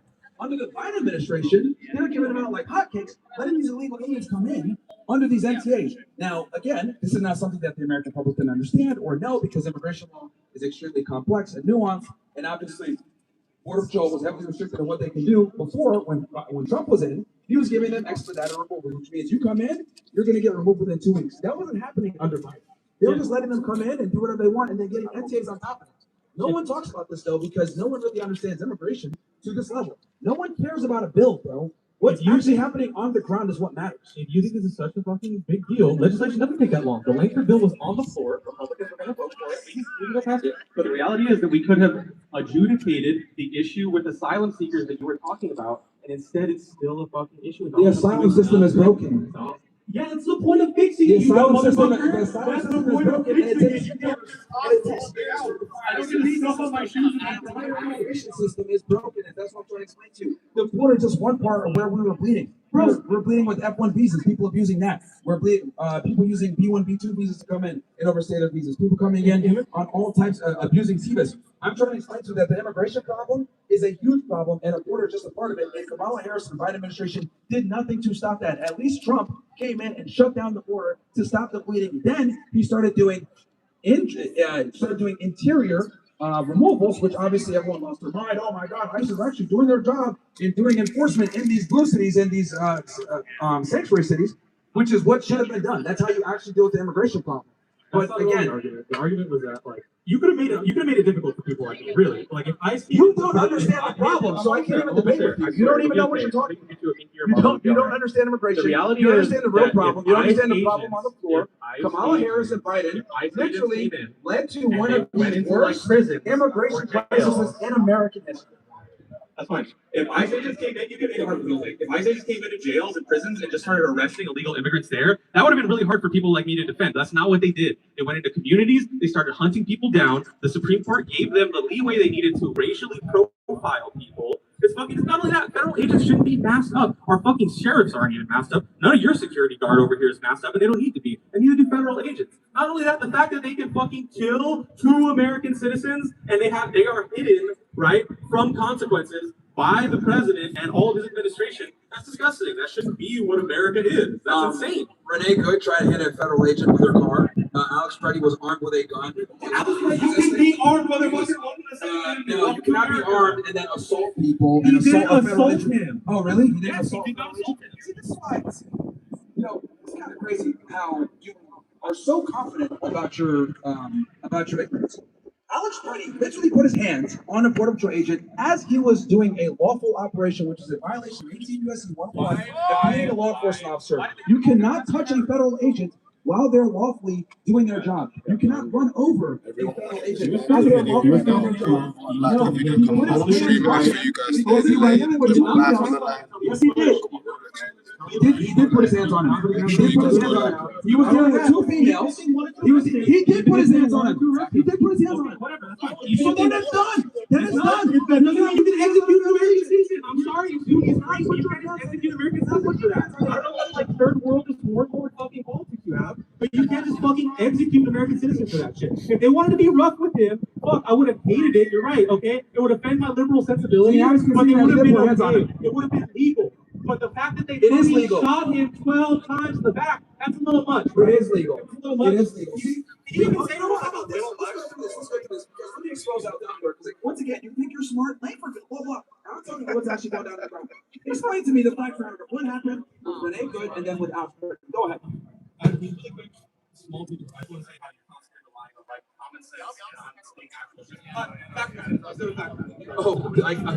My bad for assuming that you would have common sense. I'm sorry. It's telling you how things actually work. Stupid, like layman's appeal. I'm telling you how things work, and you're like going off of how it should be. So you would have. No. Here's the thing, guys. Here's the thing. Next, and this guy, we have to absolutely demolish the So you made a couple of points. You said ICE agents were going into communities. Okay.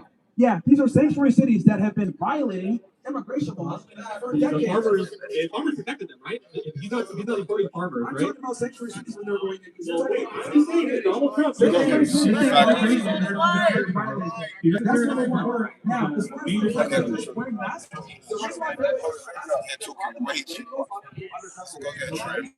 Sue out his boots because he looks like fucking nutty. What the fuck are those boots? What are those? Okay. It's an immigration. It's an extremely political topic, and they get death threats all the time. So yes, that's another reason a lot of them do UC work, right? So of course, gang unit guys, when you're doing raids, they wear masks a lot of times. They wear masks in raids. Yeah, no shit. Not wearing masks. So how does it work on fucking SWAT? So now you're saying friends who work on SWATs, they're not wearing masks when they're out patrolling, motherfucker. When they're pulling over people and doing fucking I don't know. When you're stopping someone for doing violations. Anyway, that's what I was saying. So we talked about that. So when they're wearing masks, and then we talked about sanctuary cities being clean, and now allowing law enforcement to do their job. They do not work with ICE and for law enforcement, federal law enforcement. They absolutely do. No, they absolutely don't. No, they absolutely don't. Someone is ICE they can go ahead and do that. Okay, they can go ahead and get a detainer on that. They'll pick them up. A lot of times these guys are now, let's go ahead and talk about Alex Brady and Renee Good, because you think that they were innocent citizens who were maliciously killed by ICE. We can go ahead. Which one do you want to talk about? Alex Brady, you want to talk about Renee Good? Alex Brady. So go ahead. Everybody has a fucking back line. Guys, let him, we'll do Alex Brady, then we'll end it here. Go ahead, because once again, expose yourself, because you think Alex Brady was in the right. Go ahead. Tell us. Do you think Alex Brady, for what happened, deserved to die? Here's the reality. It's not about that. It's about he put himself in a precarious situation. He committed a crime. He was armed. It's a super easy yes or no, Myron. Did he deserve to die? My opinion is irrelevant. How is it irrelevant for me asking you your opinion? I'm asking your opinion. It's irrelevant. What is your opinion? Do you think that Alex Brady deserved to die for what happened on that video? In the United States of America, use of force, especially that thing, is not based on 2020 hindsight. It's based on all of the facts on the ground at the time the state order was pulled. So my opinion on this topic is irrelevant. I'm being impartial and very logically sound and measured. I'm not asking you your opinion so you can solve the case. My opinion doesn't matter. I'm not asking you your opinion. You're a guy who gives his opinion for millions of dollars, bro. Why can't you give it now? Did he deserve to die? I don't like him to die, but I understand why in that case. Okay, so you're saying he didn't deserve to die for what happened, right? I didn't say it. So you think that because he touched the officer, he he deserved to die. How he died, right? Like he got shot in the back, like more or less both times. Okay, can you go through the fact pattern then? Let's see, because when you say it like that, it sounds bad, but we need to go through everything that was going on. When you say what happened, it does sound bad. Yeah, I agree. Yeah, well, this is why it's so important that we can't look at use of force from a 2020 hindsight like you're trying to do right now. It's not at all like that. People do it all the time. This is how you analyze it. Okay, let me ask you something. Let me ask you something. Someone breaks into your house. Someone breaks into your house with a plastic gun. You shoot them, but then you find out it's a plastic gun after the fact. Is it a good shoot or not? Yeah, of course it's a good shoot. You have. But you just said 2020 hindsight, right? Yeah, no, he wasn't really a threat for you. Stop. I know you're floundering right now. It's okay. Let me answer. No, I'm just showing your logic is fucking retarded. It doesn't make sense. Guide you through this gently. You can put on the ball. The point is, in that fact pattern, if I'm a person in my house at dark, nobody's supposed to be in my house other than the people that I know. Obviously, I would be. Hey, I'm sorry, got another dick writer just totally yelling at me. That's fucking bro. When he takes me off, when he gets back, yeah, do the Alex Petty. Let's go to Alex Petty, bro, because you're eating up a lot of time. Do Alex Petty because you made the claim that you think it's wrong or unjust. So the point being, Alex Peretti was filming there, right? He was being kind of annoying. He was shouting at ice, being a Karen, whatever you want to call it. Bro, can you get the fuck out of my ear? Shut the fuck up. The sooner I get this Alex Peretti thing, the sooner it's done, bro. Why are you acting like you're with this fucking event, motherfucker? You walk here. Guys, let's let him finish it. Let's let him finish. So the fact pattern was Alex Peretti, much like Renee Good, was a liberal, maybe being annoying, had a coffee, walking around. The dude he had a concealed carry permit, correct? We both agree on that? That was valid? Yeah, he was armed. Yeah. And he was valid to be armed up until the point of watching that officer was using, right? Yeah. Okay. So he's armed legally. He's walking around at a protest legally. He's being annoying, maybe, but not doing anything illegal per se. He walks off of the curb where ICE agent is. You can interrupt me. I'm doing this from now. But he's arguing with a woman or a pair of women who are like yelling at him or something. This guy steps in. Alex Peretti is like getting kind of in his face. The ICE officer pushes him. I believe really low. They start yelling. He's got a gun. They get on him, and then they start shooting him. See, you shouldn't make assertions when you don't know the fact, because use of force is extremely important. Yeah, that's the thing. The problem here is that like you want that. You ask like many progressives do say that I'm right about this. You go to the car. It's very simple.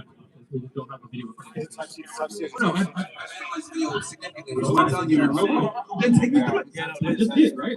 Now it's your turn to tell me where I'm wrong. You said you didn't remember certain parts. I said I might not accurately remember certain parts. So let me go accurately for you since you don't know. The human brain is not entirely infallible, right? So that, okay. Make excuses for why he doesn't realize after making further information. So yeah, let's go ahead and go through this. Basically, there was an ICE enforcement operation going on at the time. The Border Patrol agents at AK ICE, etc., that were there doing the operation, people were getting in the way of them doing said operation.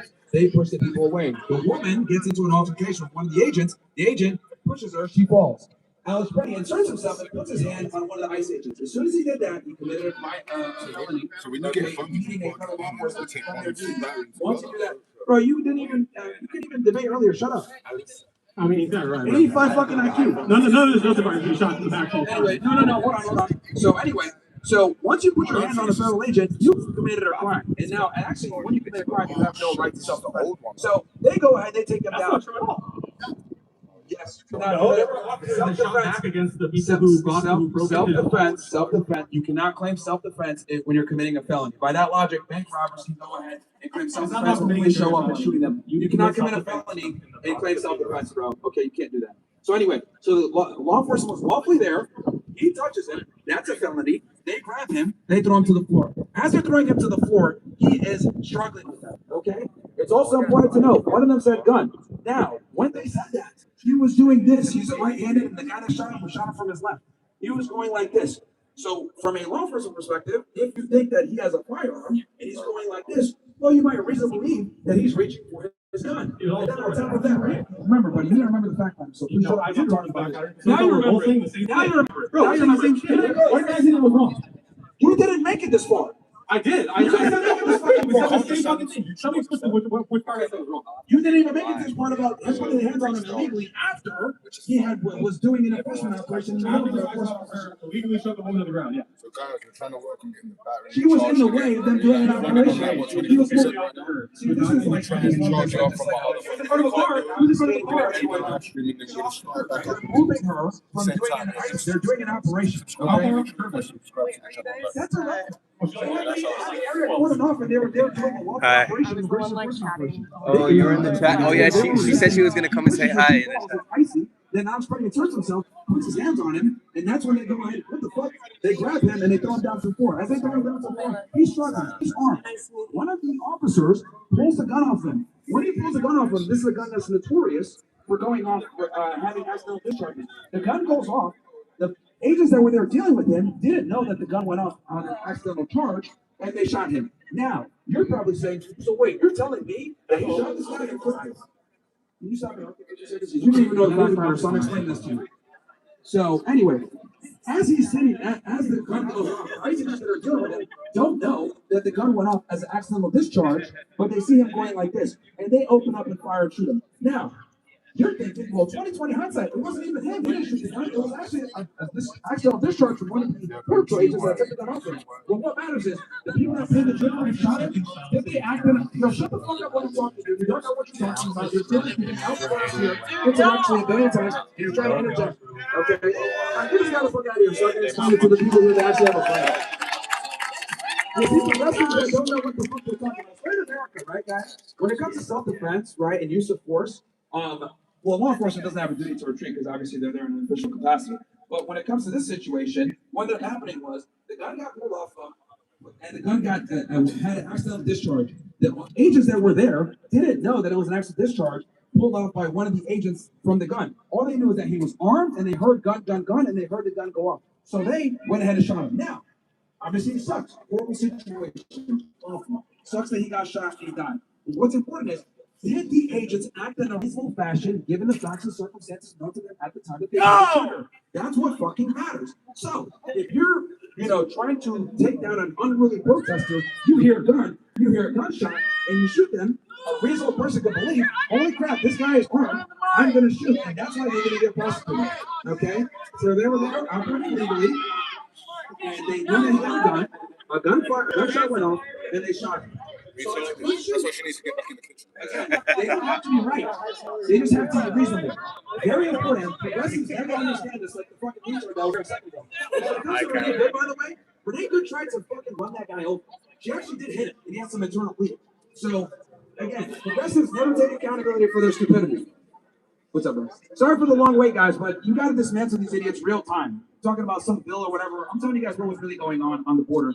And for a Border Patrol agents on that actually worked under the Biden administration, and they basically couldn't do their jobs. They would bring the legal aliens in, process them, and then let them go to the destination city. That's what was going on during the Biden administration when Kamala Harris was the border zone. What's up, bro? I just have two questions. First question, how can Trump exit this war without it looking like a total defeat politically and optically? Smart fucking question, bro. Thank you, bro. Thank you so much for thank you. Holy shit, man. We're in a bad spot, bro. We're in a bad spot because the problem here is that any type of concern for all the progressives in the back that are like losing their minds, don't worry, you'll be able to come in and debate. What, we got some women, I guess?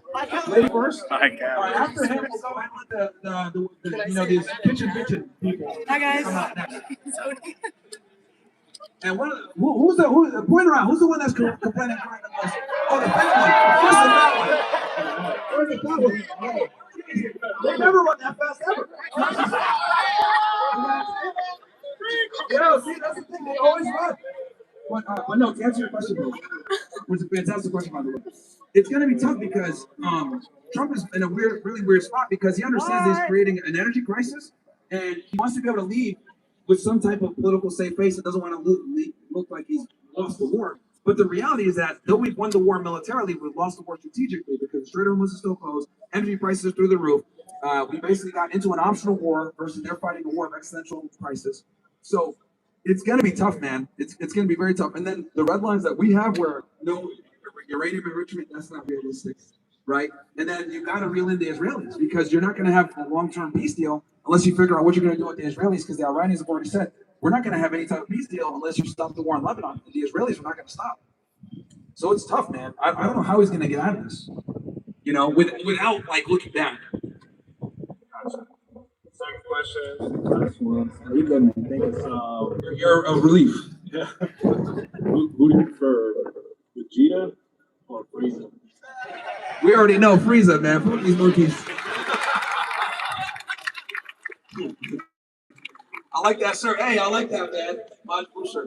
Got you, bro. And yo, see I love my ninjas that are smart and they get it, right? Like they understand edgy humor, being racist when it's needed, right? We make fun of the dumb niggas, but we know that there's high niggas that are like us, right? The other people get all pissed off. What's up, bro? Welcome. Thank you for being patient. I know you were enduring that guy for a minute, but That's terrible. Now, but first, I want to give you props for being here. 2 years ago, I was hit in the back by IDF soldiers that took over this campus. So I'm all for free speech, even if we find ourselves in different barriers. Like, you know, you got the word illegals, and you know, a lot of I'm a immigrant myself, and you know, we like to use the word undocumented. But sure. Right now we should probably transition to Chet, by the way, soon. Let's do the Chet builder next. Well, we're having this problem right now with Cesar Chavez, who was a very conservative American, and we see in the last 6 months he's basically been canceled. You know, a lot of streets that are named after him have been taken off. He was known for even using the word wetbacks, you know, and you know I never seen that until now. Like, so what's your opinion on that? Like, I'm an immigrant myself. I have a lot of liberal views. I'm from New York, obviously, but what happened to Charlie Kirk, and you know, I feel like people like you standing here and speaking against, you know, people that hate this country. You understand? Nobody loves America. Like, nobody loves America better than an immigrant. You know. Now, I don't like when a lot of like first generation, a lot of anchor babies, a lot of you guys don't speak for us. Simple as that. A lot of times people don't put like. I like that you put like boots on the ground. You don't just be online and you know be a grifter. You out here actually doing the work. What's your opinion on Cesar Chavez being canceled? A lot of the roles being taken out of it. Now apparently he has a rape case from 50 years ago. So what's your opinion on that? I think condemning people for speech is always a problem. Hassan Piker, right, as many of you guys know, is getting investigated right now by the government. I'm one of the few I'm one of the few right wingers that actually supports him, and I don't think people should be, politically attacked or criminally looked at for their political views, because I understand that that's a slippery slope where once we start attacking people for their political views, it's just a matter of time until they come after us. So despite the fact that, you know, I don't get along with Hassan, he calls me Nazi all the time, he's a fucking faggot, I will defend the right of this fact to say what he wants to say and do what he wants to do. And that I extend that to both progressives and to people on the right. So people getting canceled for saying, you know, offensive things like maybe wetback or whatever, I think that's a problem. And I think the reason why this country is so great is because of the First Amendment. There's a reason why, you know, our forefathers traversed the Atlantic Ocean through much peril and scurvy and, you know, all the issues when they fighting Native Americans for about that. I want to take that back. I actually have this new thing that I do stand-up comedy, obviously, and I just think I'll say like the real wetbacks are the Europeans, because America's a continent. No. Hear me out. I'm Colombian, right?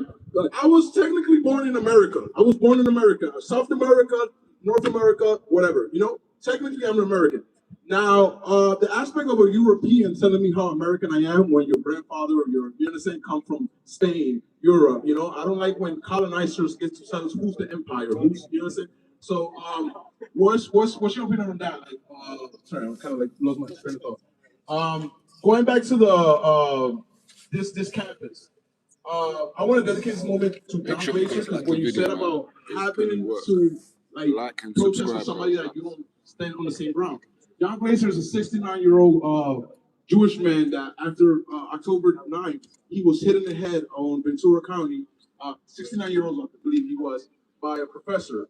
The guy died and, you know, fell to the ground. That day I met his family. His family was very gracious for me to be here and saying, hey, we don't have a lot of support for the Black community, so we do love that you came here as an Afro-Latino. The family gave me a flag that day, you know, saying, hey, I know you don't stand too much with Israel, but here's this flag as a, you know. Fast forward, I come to this campus to just document. I get hit put in the back, like literally in this little sidewalk. It's this guy's were ready to jump me, basically, if it wasn't for that little flag that John Glaze's family gave me, they would have basically stumbled me, So it's funny because a Jewish flag literally saved my life from being kicked in the head in this campus. It never happened in Occupy Wall Street, which that's where my political background comes from. It never happened. I'm a DACA baby. Obama gave me papers, and I stand here proudly as an immigrant. But again, being an immigrant is what put me in the barrier. I had a Puerto Rican teacher that always taught me, hey, you might do some things, but you get hit in the head. You get hit like slap in the wrist. You don't get to be in a gang. You don't get to sell drugs. You understand? Don't do the same stereotype. If your parents go to jail, don't do the same stereotypes. Like I said, I don't speak for a lot of immigrants. I understand as Mexican Americans and as a lot of Central Americans, you guys have a lot of this notion of like this stolen land. You gotta fight for the land. You understand? That's why you gotta learn from the 13th Amendment, from the 14th Amendment, from Black people.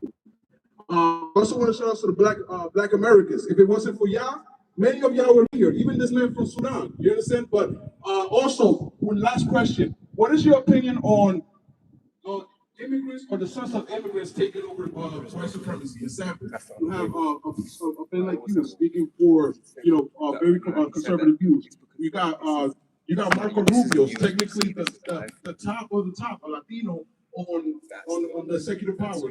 You have Nick Fuentes leading the voice against liberal like the liberal ideas of that just kind of take over the country. What is your opinion on that? A lot of people of color in the other side. And what is white supremacy right now in 2026 if a lot of them don't are so diverse? What is your opinion on that? Well, I'm glad, first of all, that you're still here and you're, like I said before, I don't condone political violence. I think that's one of the worst things, actually, is political violence. But when it comes to, so your question is like racial demographics in the United States? Yes, like how white supremacy is supposed to be white men and white women. But how can we look at white supremacy if now? I don't think white supremacy is a real thing in 2026, man. If we're gonna be honest, I think it's kind of like it might have existed before in the past, but I think nowadays it's not really a thing. I would argue that a lot of white men, a lot of times, don't necessarily have the same supremacy or benefits they might have had maybe 100 years ago. I think it's a dated term that doesn't really apply in 2026. Being realistic here, if someone who is a minority and or a female applies for a job that a white male has or is applying for, more than likely he's not going to get that job because of affirmative action or representation, DEI. So I just don't think white supremacy is keeping anyone back from success, especially in 2026. I want to direct what you said. Yes, I am Colombian, but how can I name myself? You think I'm Christopher Colombian? You think if Columbus was here, he would let me be Colombian? Colombia, but naming a country after a colonizer is still retarded. Yeah, so I just don't think that white supremacy is a viable excuse to keep anyone from success anymore. I don't think that is. I think this is we've gotten to a point now where, we've gotten pretty good when it comes to equality, and I say that we've almost overcorrected in some regard. Gosh, hey, take care, man. No problem, man. Thank you. I appreciate talking to sensible liberals. No problem. This guy's definitely been welcome. Thank you. Teacher. Yeah, so I'm a white nationalist, white supremacist. Nice. Okay. Georgia Black's color. Obviously, I want to put on whites. I want to get rid of the blacks. Well, I didn't say you guys don't exist. I said that it's not like a viable excuse anymore to claim systemic racism. You agree white nationalism and white supremacy is real? Yeah, it exists, but it's not to keep anyone from success, is my argument. Do you support white nationalism? I support any groups of people to exercise nationalism. I've been very vocal about this. I think if people want to be black nationalists, people want to be Mexican nationalists, people want to be nationalists in general, and they love their group of people, that's fine. I've always thought it was weird how white nationalists can't be white nationalists without being called some pejorative term or lose job opportunities. Meanwhile, other groups of people can be nationalists with no consequence. So I think I think every group of people should be able to be proud of their skin and their heritage. That's going to be a civil war, right? Black nationalists, white nationalists, Latino nationalists. That's going to be a civil war, correct? Well, I think that there's ways to mitigate that and exist in harmony. I mean, Lincoln Rockwell had a great admiration for Malcolm X. Nationalism literally means we don't want to live in harmony. We want to have our own nation. Well, you can do that via segregation. You can do it via. There's other ways to go about it, but So with the Civil Rights Act, we want to repeal the Civil Rights Act. You are against that, correct? I just don't think that's that's a realistic option in 2026. So repealing I understand that you want to repeal it, but we have to be realistic. As like, are you really going to be able to repeal that in 2026 and beyond? Well, but you can ask more or less like You're gonna lose the live stream. Well, the 19th Amendment, Right, cool. I think that's restart we're on not talking anyone's about the phone. 19th Amendment. That's actually still a lot of issues that we have. But I think we'd probably be able to repeal it. I think it's easier probably to I don't repeal think it. I don't think it will let you go live while this one's live because it's on the same account. But if you start live, it won't let you start live because we're live. I don't know about that, man. I see what you're saying. Just like exit this one and then put that one. Dropping off when it comes to majority. And then they might lose it. Like they might just be on it. You know what I'm saying? Like they might. I mean, yeah. Once it dies, we'll just restart aren't going to vote for that. Right? This is a very small subset of people that believe that way. Which again, this is feel like we United States of America. I think have this discussion. Personally. Right? And so one of the JQ arguments, I watched the video with Louis Thoreau, the behind the scenes. He mentioned a lot of JQ arguments, but the one that he didn't mention was the whole idea that immigration is Jewish. Do you believe that immigration is Jewish? That was brought up, but he actually cut that out. We did a lot of discussion. He cut out, we did hours of discussion. He cut all that stuff out. So you believe that the Jews are trying to replace white people in America? Is that correct? I would argue there's some truth in it, yeah. I would, yeah. And then it's kind of funny because they don't practice that in their own state at all. And so you don't think that we should stop that, or we should continue it, or what's your opinion? Well, I think immigration needs to be at this point extremely selective. If we're going to We're already a minority. If we don't do mass deportations, what's the point of it? Well, again, you're going to argue from that perspective. Your perspective. No. Am I right or am I wrong? Yeah, well, you can make that argument, but I do think that there is some merit from bringing in people from other places that have some skill set. So do you support legal immigration? Do you not support it? What's your opinion on that? So I think immigration works, but it's got to be, we have to fix it. We need an immigration moratorium for several years. We need to fix our visa system. We need to fix our border. We need to fix the sanctuary city problem. We need to fix our asylum issues. We have so many problems when it comes to immigration. It's literally a quagmire. It's a disaster. Which one would you allow? I would go off of more of a visa type thing where we would want people that are exceptional, that are really good at what they do, where we can't necessarily replace that skill set here. We don't have that skill set. Yeah, we would want to bring in the best and brightest, and obviously be able to compete with some of our adversaries. Well, it's not necessarily about replacing. I think. So here's the problem. Well, let me be blunt about this because I've had this criticism of white people and white men in general. You guys have to get your women in check. You guys don't have your women in check. Let's talk about white people. You guys don't have your women in check at all. White women in general don't want to date white men. Cut the stream in 5 minutes and then we're going to swap it. Are totally cool with dating whores. A lot of them put off and push feminist propaganda. There's cool views. They're very impressionable.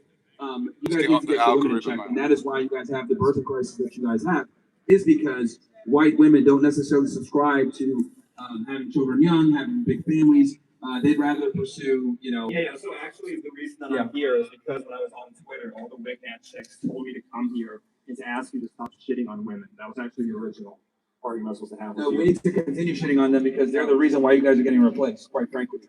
Okay, so you should be having this discussion with your white women, actually. To be honest with you. I mean, look. So you're here shitting on white women. Is that correct? Yes, a lot of them subscribe to progressive ideologies that are the reason why you guys are quickly declining in citizenship. You're not white. Sorry. We don't need you talking to white women, trying to interact with them at all. And that's the problem. That's the problem. I don't need to be white to begin with. See, here's the thing. You're behaving like a black person now. You're tripping out. You're literally behaving like a black person. So here's the difference. See, here's the funny part. When I criticize black people, they'll sit there and say stupid shit like you're saying. You're not black, so you can't criticize us. You're right. Shit right now. Because I don't have to be. See, here's the thing. Hey, Baldy, age of 47, relax. Age of 47, relax. Here's the thing. I don't have to be white to be able to identify white problems as to why you guys have the problems that you guys have. clearly you don't have the platform or the ability to tell these women to get back in the fucking kitchen. So guess what? Now I gotta do it for you because you don't have the platform to do it.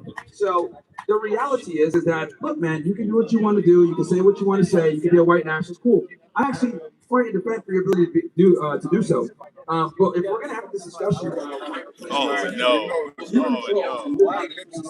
it is a woman. So stop complaining. Stop crying. You sound like a fucking black right now. Let's be honest. You have a victim mindset. Get out there. Tell your women. Stop being more. Stop subscribing to feminism. Start creating families. Start bringing in the church. And yeah, start getting some white babies. Can I respond? Sure. Okay, so look, some degree I agree with you. But here's the thing.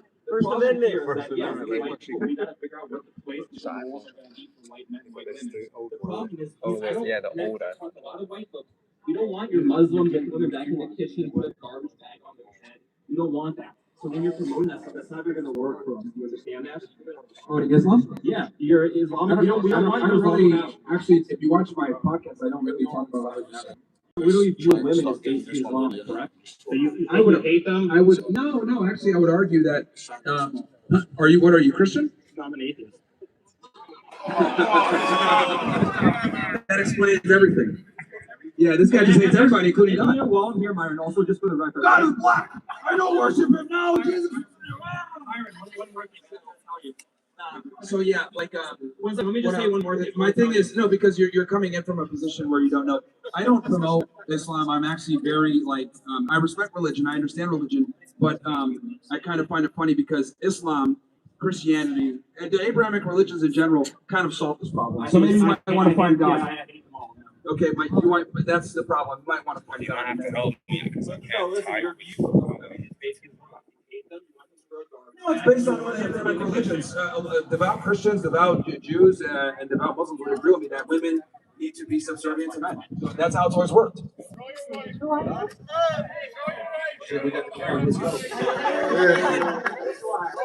Okay, so I don't know what just happened. Just cut the line, whatever. Do you have anything else you want to say? Agent 47 or no? Agent 47? I'm 1/4 That makes sense. Makes sense, A white nationalist is a Jew. That's crazy. Hey, you guys better not let him in. He's trying to infiltrate some man. Jew. Everybody knows if a Jew comes into a white nationalist, you guys are cooked. What is it? What is your name? If you're gonna sit there and tell women when you need to get back to the kitchen, say your name.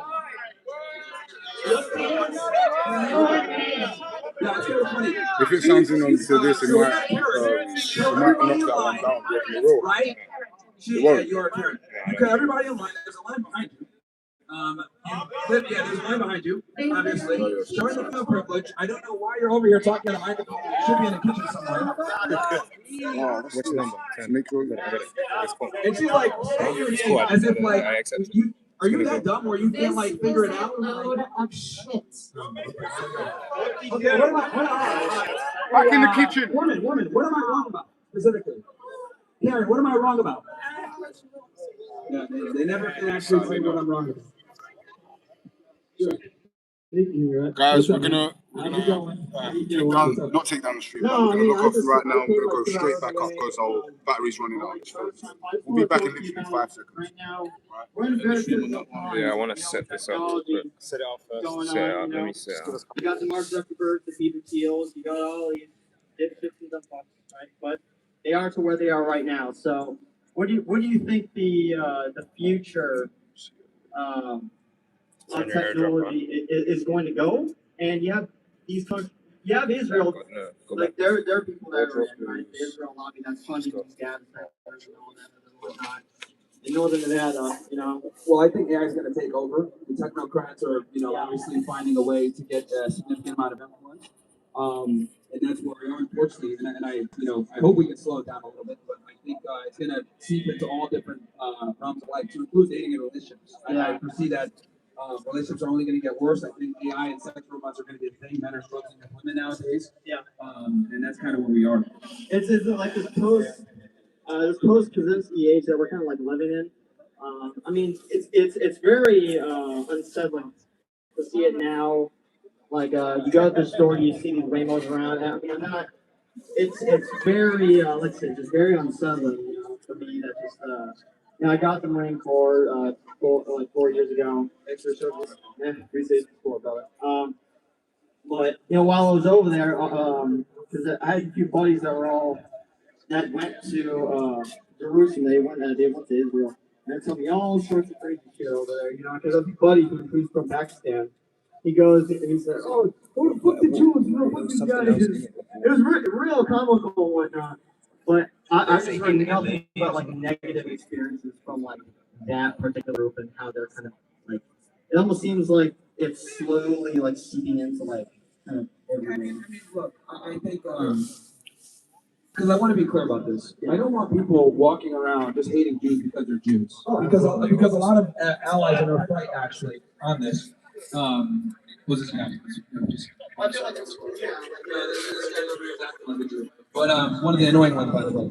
But I don't want people just walking around just hating Jews because a lot of people that like are in this fight with us, right? That are bringing awareness. Some of the most smart people are Jews, right? Like Glenn Greenwald, Dave Smith, Norman Finkelstein. These guys have been doing a fantastic job of like really like talking about this issue. Yeah, Max Blumenthal to like great personal disdain. So I do think that it's important to talk about this topic, and it's the information, not necessarily who's providing some information exactly. No, I agree. Yeah, I absolutely agree. And for me, it's kind of like a self-awareness because I don't know if you ever watch William Sexton. Yeah, he goes by William, or. Yeah, my mic. You got it. Thank you, Sean. I don't know. Maybe if you say something. I watch like Bosch or things. So like I actually like being a viewer. It's really interesting with him. Huh? I'm not familiar with him, unfortunately. Well, look him up though. Yeah. Oh, Brilliant guy. Yeah, I mean, you ever get a chance to talk to him. But no, I mean that's all I gotta say. Also, shout out Crispy Drums. He's a musician.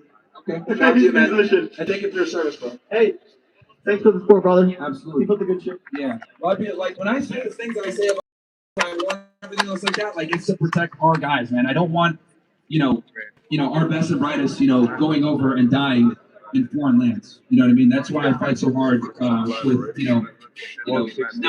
not fighting in Ukraine, not fighting in Iran. Like I just don't want U.S. intervention. I don't think wars make us better. We need to do what the Chinese are doing. The Chinese are investing, being pragmatic, building relations. Meanwhile, we're blowing things up, and it doesn't make sense in a multipolar world, right? It's not 1981 anymore. It's 2026, and other people have nuclear weapons, and we need to do it with influence, positive influence, not starting wars. Hi. Hi, Myron. I come in peace. Sure, no problem. I appreciate that. Welcome to Los Angeles. I've been very familiar with your show for 3 years about now. And I have so many questions for you, but I'll keep it to one for now. Sure. You have said over the years that you love women, and I want to give you the benefit of the doubt and believe you. You talk about on your show frequently also a lot about what's wrong with women today, modern women, Black women, whatever. But is there anything you can tell me about what you love about women? And I don't mean in the sense of what's convenient about them or why or what they can do for you or how they make your life easier. You can pay for a cook, a cleaner. I clean houses. You can pay for an assistant, an escort, a sugar baby, a prostitute. But what is it about a woman's essence that you love? What is it about women that drive men to go to war for them, that drive men to protect them, to love them, and to cherish them? I appreciate this question because this is something that I'm not able to talk about much, and people want to typically say women are stupid and trivial, which is true for a lot of them. But I've talked about this before, and I'll say this, and I appreciate the question. The reality is that, a big reason why I say repeal the 19th, stop the bitch and get in the kitchen, etc. A lot of that is being funny, but it's also, there's an air of truth to it because I don't think women should be in the workplace. I don't think women should be in, precarious situations. I don't think women should be experiencing trauma. I think a woman's innocence is her biggest weapon, and I think we need to protect that, right? And I think a man's job is to protect and provide for his woman and for his family and for his children. And obviously via feminism, we've masculinized women. We've told them to enter the workforce. We've told them to behave like men, and this has created a lot of issues. because what ends up happening is as women age, they pursue education, they pursue degrees, they pursue higher paying jobs, they pursue a title, etc. What's up happening is they forget what their most important trait is and their most important, objective being on earth, and that's to have a family, procreate. That's what human beings are put on earth to do. It's a man's job to create a legacy. It's a woman's job to create a family and a legacy alongside that family with the man. So when I say the things that I say, it's so that women can get the benefits of the protection and provisioning of a man that actually cares and loves her and the family, similar to that of her father. That's why I think fathers are so important too, and brothers, because that's probably going to be the only guy in your life that's not going to have some weird sexual interest in you and actually wants the best for you. And I think it's a father's job to hand that woman off or his daughter to the best man that he can. That's why the whole marriage thing is like, you walk down with your dad, she's in a white dress, it's a symbolize purity. The guy is there waiting at the altar. Like, that's a beautiful thing. And I think we need to preserve that.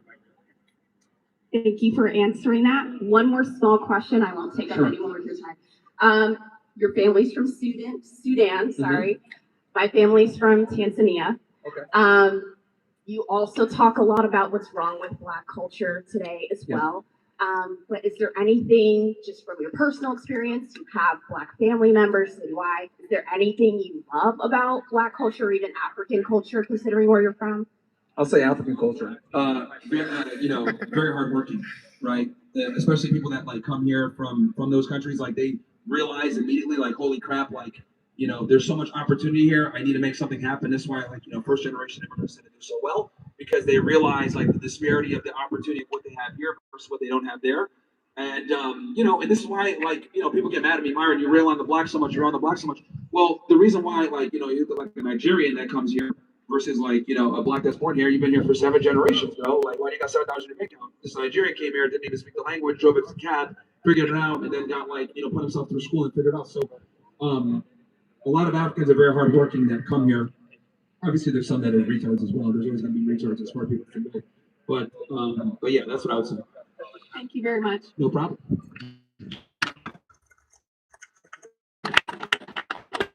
That stuff though, because they're like, see this guy get positive about women. He's a Nazi. So, what's up? Nice to meet you too. How far is feminism has come? How do you keep it revert back before the 19th Amendment? I'll be honest with you, bro. Close to it. Yeah, no, sure. I'll be very blunt. We're never going to go back. The problem here now, we make jokes, repeal the 19th, etc. The issue here now is that women have all the power and all the leverage. There's no way they're going to concede any of it. So the only thing that we can really do is deal with the new normal. And this is the advice I give to the guys being very practical. You have to deal with the new normal, navigate the new normal, and find the women that are going to share your worldview of, a new family, you being a leader. They reject feminism. They reject a lot of the, horrorism that comes with feminism. And they're willing to follow your lead. And I think that's really the best way for guys to navigate, because women have the power, they have the leverage, they're able to, what I call the feminism proverbial double dip, where they're able to get the benefits of dating and trying to find a provider while simultaneously having their own career and being, whores they want to be, but they don't want to be traditional when they want to be. So they're not going to concede on that. They're really going to get the best of both worlds. I think that's a huge factor for a lot of guys need to understand and accept. And you need to navigate the new normal, because I predict it's only going to get worse. Even from California, crime and homelessness, would you recommend staying in California, maybe moving now? I see pay in other states as well as in California. What would you recommend? I would say get the fuck out of here. Any guy that's a conservative or